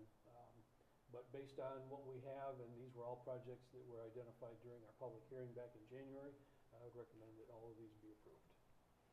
Thank you, Mr. Broker. Board discussion. Question mark, so Silver Chase Boulevard is a county road? It's a public road, yes. Yeah, it's just really the entrance there, because you got commercial on one side, the subdivision, and it's in really bad shape, and the county's been after us to see if we do that. I just didn't, I know right where it's at, and it's junk, but I just didn't know that was a county, because when they said they're offering half. Okay. Yeah, the board already approved it before at the lower amount, so they just asked us to reapprove it at the higher amount. And the Argentine with Supervisor Cole's proposition, that evens out to 50/50. Right, so we're still paying half either way. It'd only be an issue if we weren't using up our allocation funds elsewhere. Okay. So we're not short one dime on this. Tell me this, why wouldn't we push Whitaker Road into the next year where we could use some of our funds, available funds? Is there an operational reason for that, or? No, well, it's a road that they've identified that needs to be done, in their opinion. And we have room in the budget We for have it. room in the budget, and that's the bottom line. Bottom line, okay. Just trying to maximize the bang, is all. But if, yeah, I don't know, I haven't driven that road, so I can't. I only say it because it was the last one that you identified as we didn't have the money for at that And they point. just did them in order. It could have been. Right. They. Understand. The road commission could have started at the opposite end of the list and we'd have run out on one of the Hogan roads. Yeah, well, and ultimately, we typically use this kind of thing to balance the budget, or to use up whatever excess we have, so. You know which one has more traffic, Sharp or Ricker? I don't know off the top of my head. We're looking more at conditions than total traffic. I know, the Hogan Road from Silver Lake to the bridge has been an issue for a long time because of the dust and everything else. I Right, think the Firmazyme will really help the dust situation there. And now, if the bridge has been replaced, it's a good opportunity to get that stretch done. All right, any further discussion? I'll now entertain a motion regarding the following proposed local road improvement projects for 2025. Asphalt resurfacing Silver Chase Boulevard from Owen Road to Aspen Hollow. Limestone resurfacing with Permazyme for the following roads: Hogan Road from Lobdell to Silver Lake, Hogan Road from Silver Lake to the Shiawassee Bridge, River Bridge, Hogan Road from Ralston Road to Laring, Sharp Road from Laring Road to Smith Road, and Whitaker Road from Owen Road to Harp Drive. These all one? One motion. Okay, I will move I will move to support the resolution. I will second. Nope, didn't do that right. Good idea. I will move to approve the resolution. There you go, there you go. Motion is second. Any further discussion? Mr. Broker? Krug and Clark are absent. Kessler. Yes. Reed. Yes. Gopel. Yes. Tucker. Yes. Lorraine is absent. Motion carries.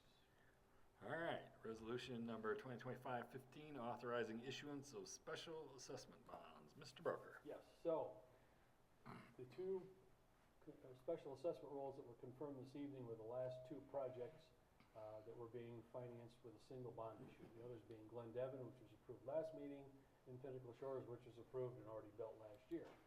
So in the packet is a resolution. I'm not going to summarize the whole thing. It's about 15, 16 pages, provided by Steve Mann from Miller Canfield, our bond counsel, and it authorizes the issuance of $2,355,000 in special assessment bonds.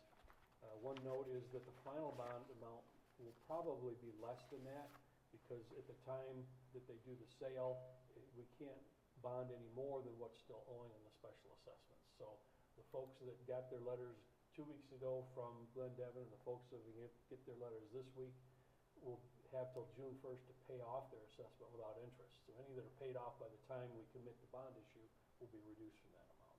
So it could be substantial. Let's see. So, and my recommendation is to approve the resolution as prepared by the Township's bond counsel.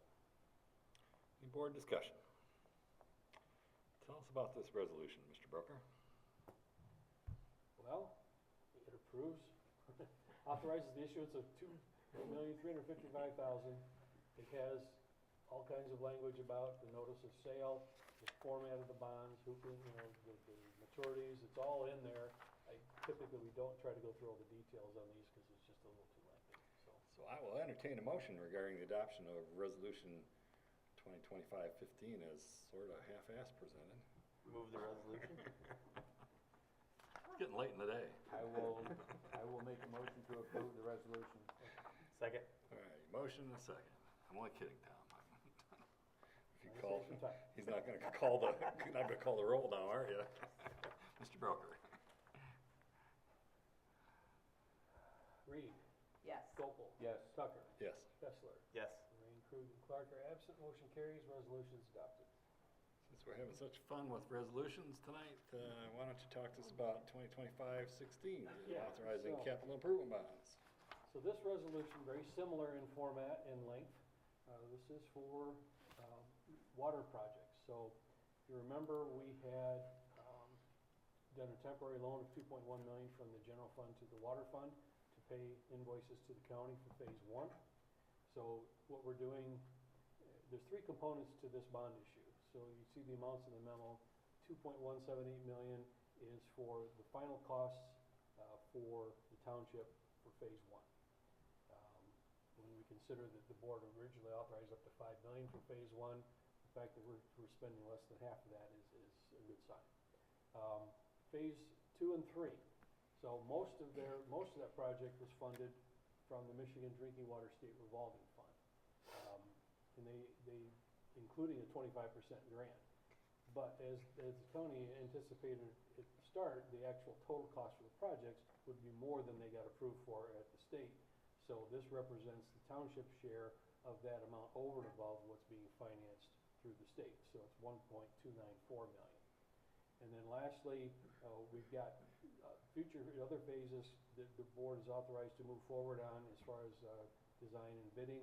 So we threw in $627,000 to cover the design, to get the engineering design for these projects underway and completed so the projects can actually be on the shelf before we actually have to finance the construction.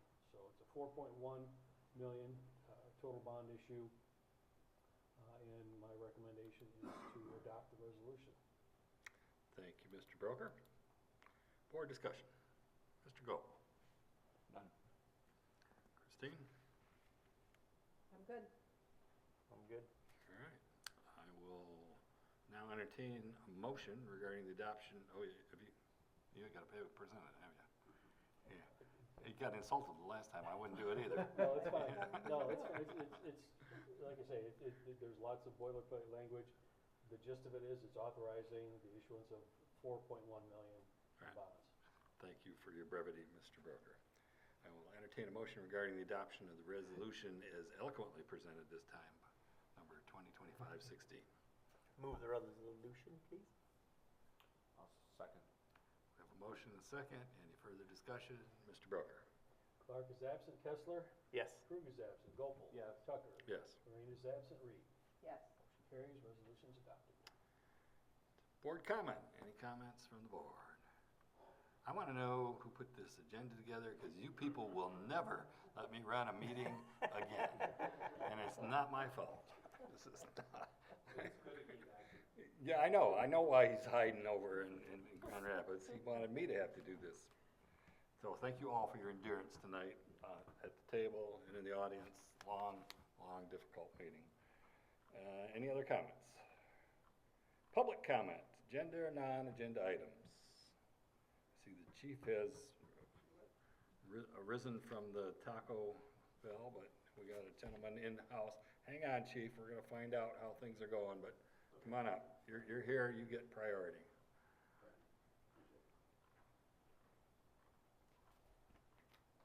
So, I'm Dr. Greg Streff. I live on 13139 Torrey Road, and I just wanted to bring to your attention some of the, what I think is unintentional consequences that I've had from your zoning board of allowing people to put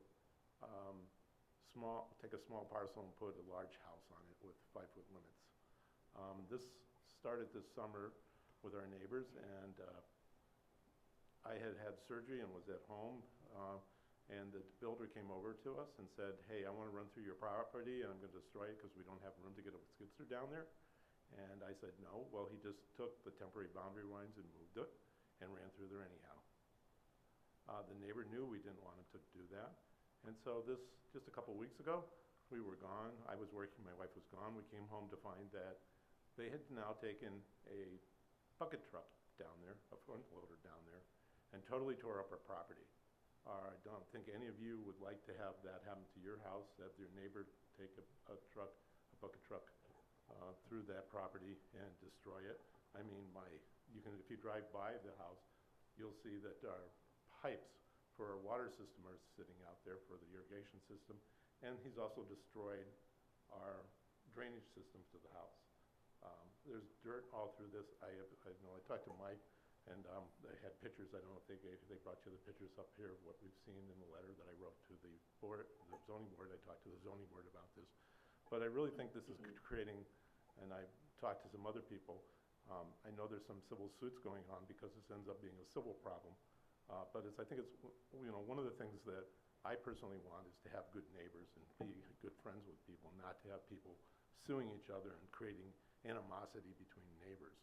And I think the unintended consequences of this is there's no way, if you have a 5-foot limit to the property line, that a builder can take stuff down to the back of where the house is from the street and not go through someone else's property. So, you know, this is what's happened to us.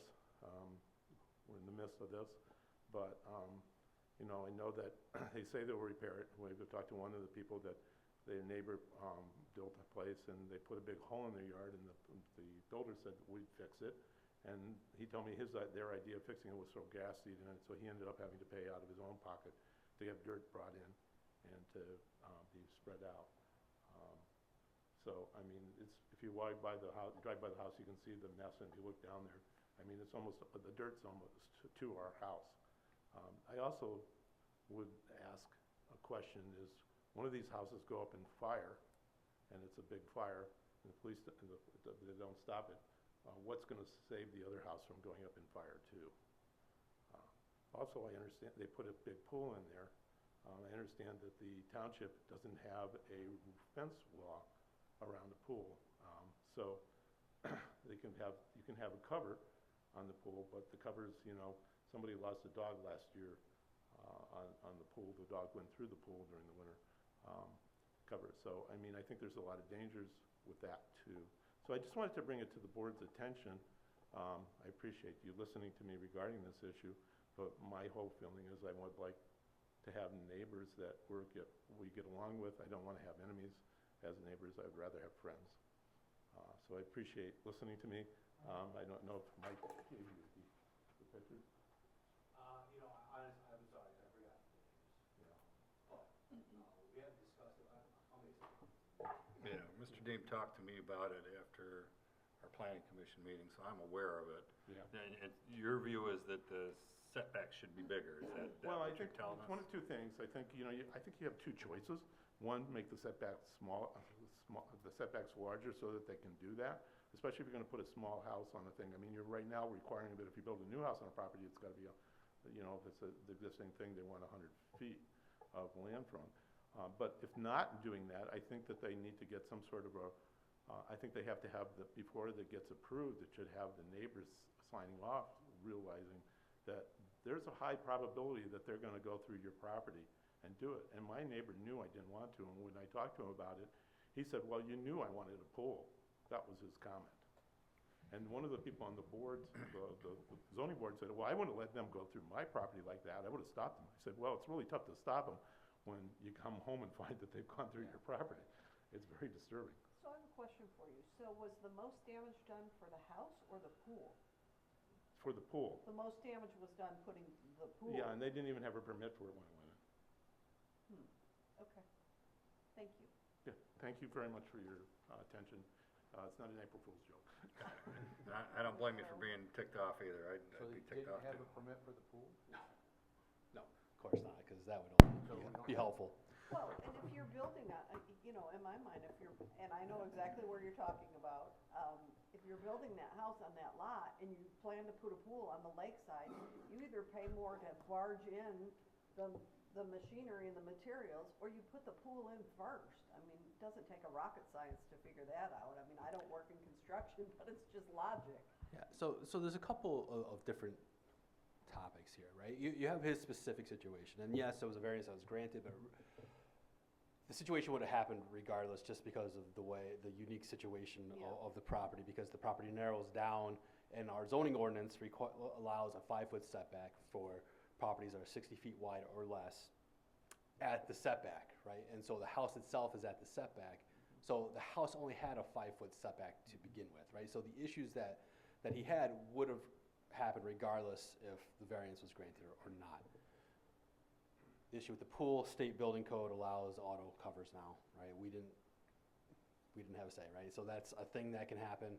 Actually helps with sightline, right? Because now, you know, lake properties could theoretically have a pool that doesn't violate the sightline. The discussion, though, is 5 feet an appropriate amount is probably one we should have, right? And I think that is really the important takeaway from this, and I know his situation sucks. But if something positive can come out of it, is the discussion of is 5 feet enough? And what effect that has on lots that are 60 feet wide or less, because realistically, that's when it comes into play. I know if Ryan is actually there, that he would like larger setbacks, right? He doesn't want the 5 feet. There's building code ways that you can construct it, if it's within X amount of feet of a building, that it can be done that way. Right? I mean, construction happens in cities, right? So the distance, it's more of a community standard as that aspect.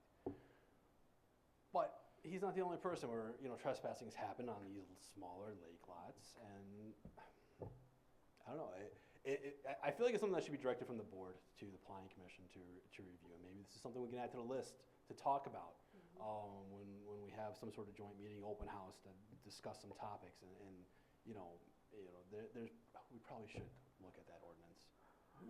Well, he clearly has civil remedies for this. He clearly does. But I think his point is valid. If we're contributing to a scenario where, because he's right, having feuds with neighbors is the worst thing you can wish on anybody.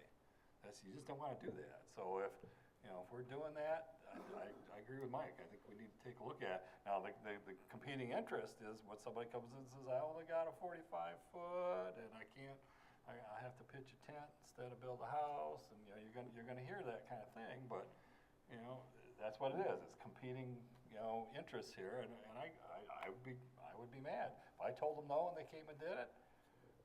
I'd be really mad.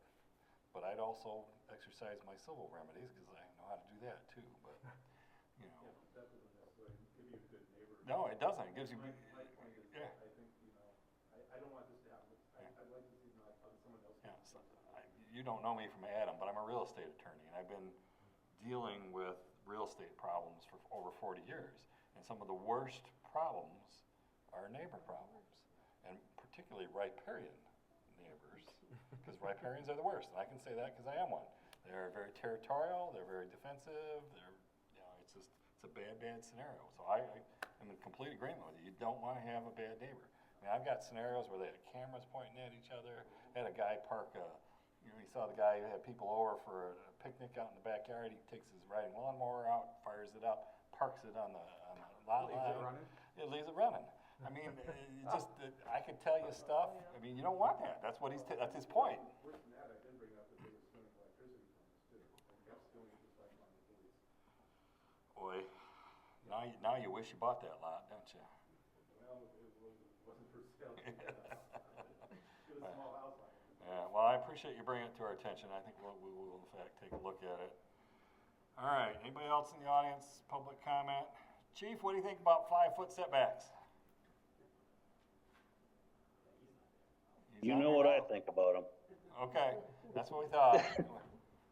Are you staying safe? It's just, I mean, the biggest part in a 5-foot setback is I think they need to have more fire retardant stuff on the exterior of their homes, instead of vinyl siding, asphalt shingles, vinyl windows. I mean, there's things that can remedy the situation as far as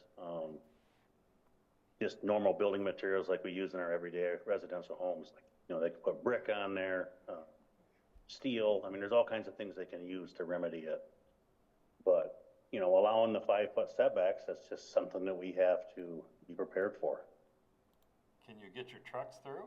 No. We can't even get a firefighter down through there when it's on fire. Okay. That's why we got that fancy ladder truck coming. Are you having fun, Chief?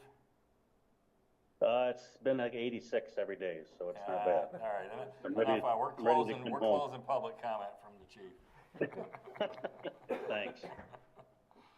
All right, anybody else? Any final words? Again, thank you all for your patience. So, question about this House Bill 4050. About there's a, we can close this out and I'll address it after they want to go home. Yeah, that's fine. You good with that? Yeah, I'm fine with that. All right. Well, it is now 9:10. Thank you again all for your attendance, and we will now adjourn for the evening to discuss House Bill 4050. Yeah. Anybody who wants to participate in that, come on out. No, this is.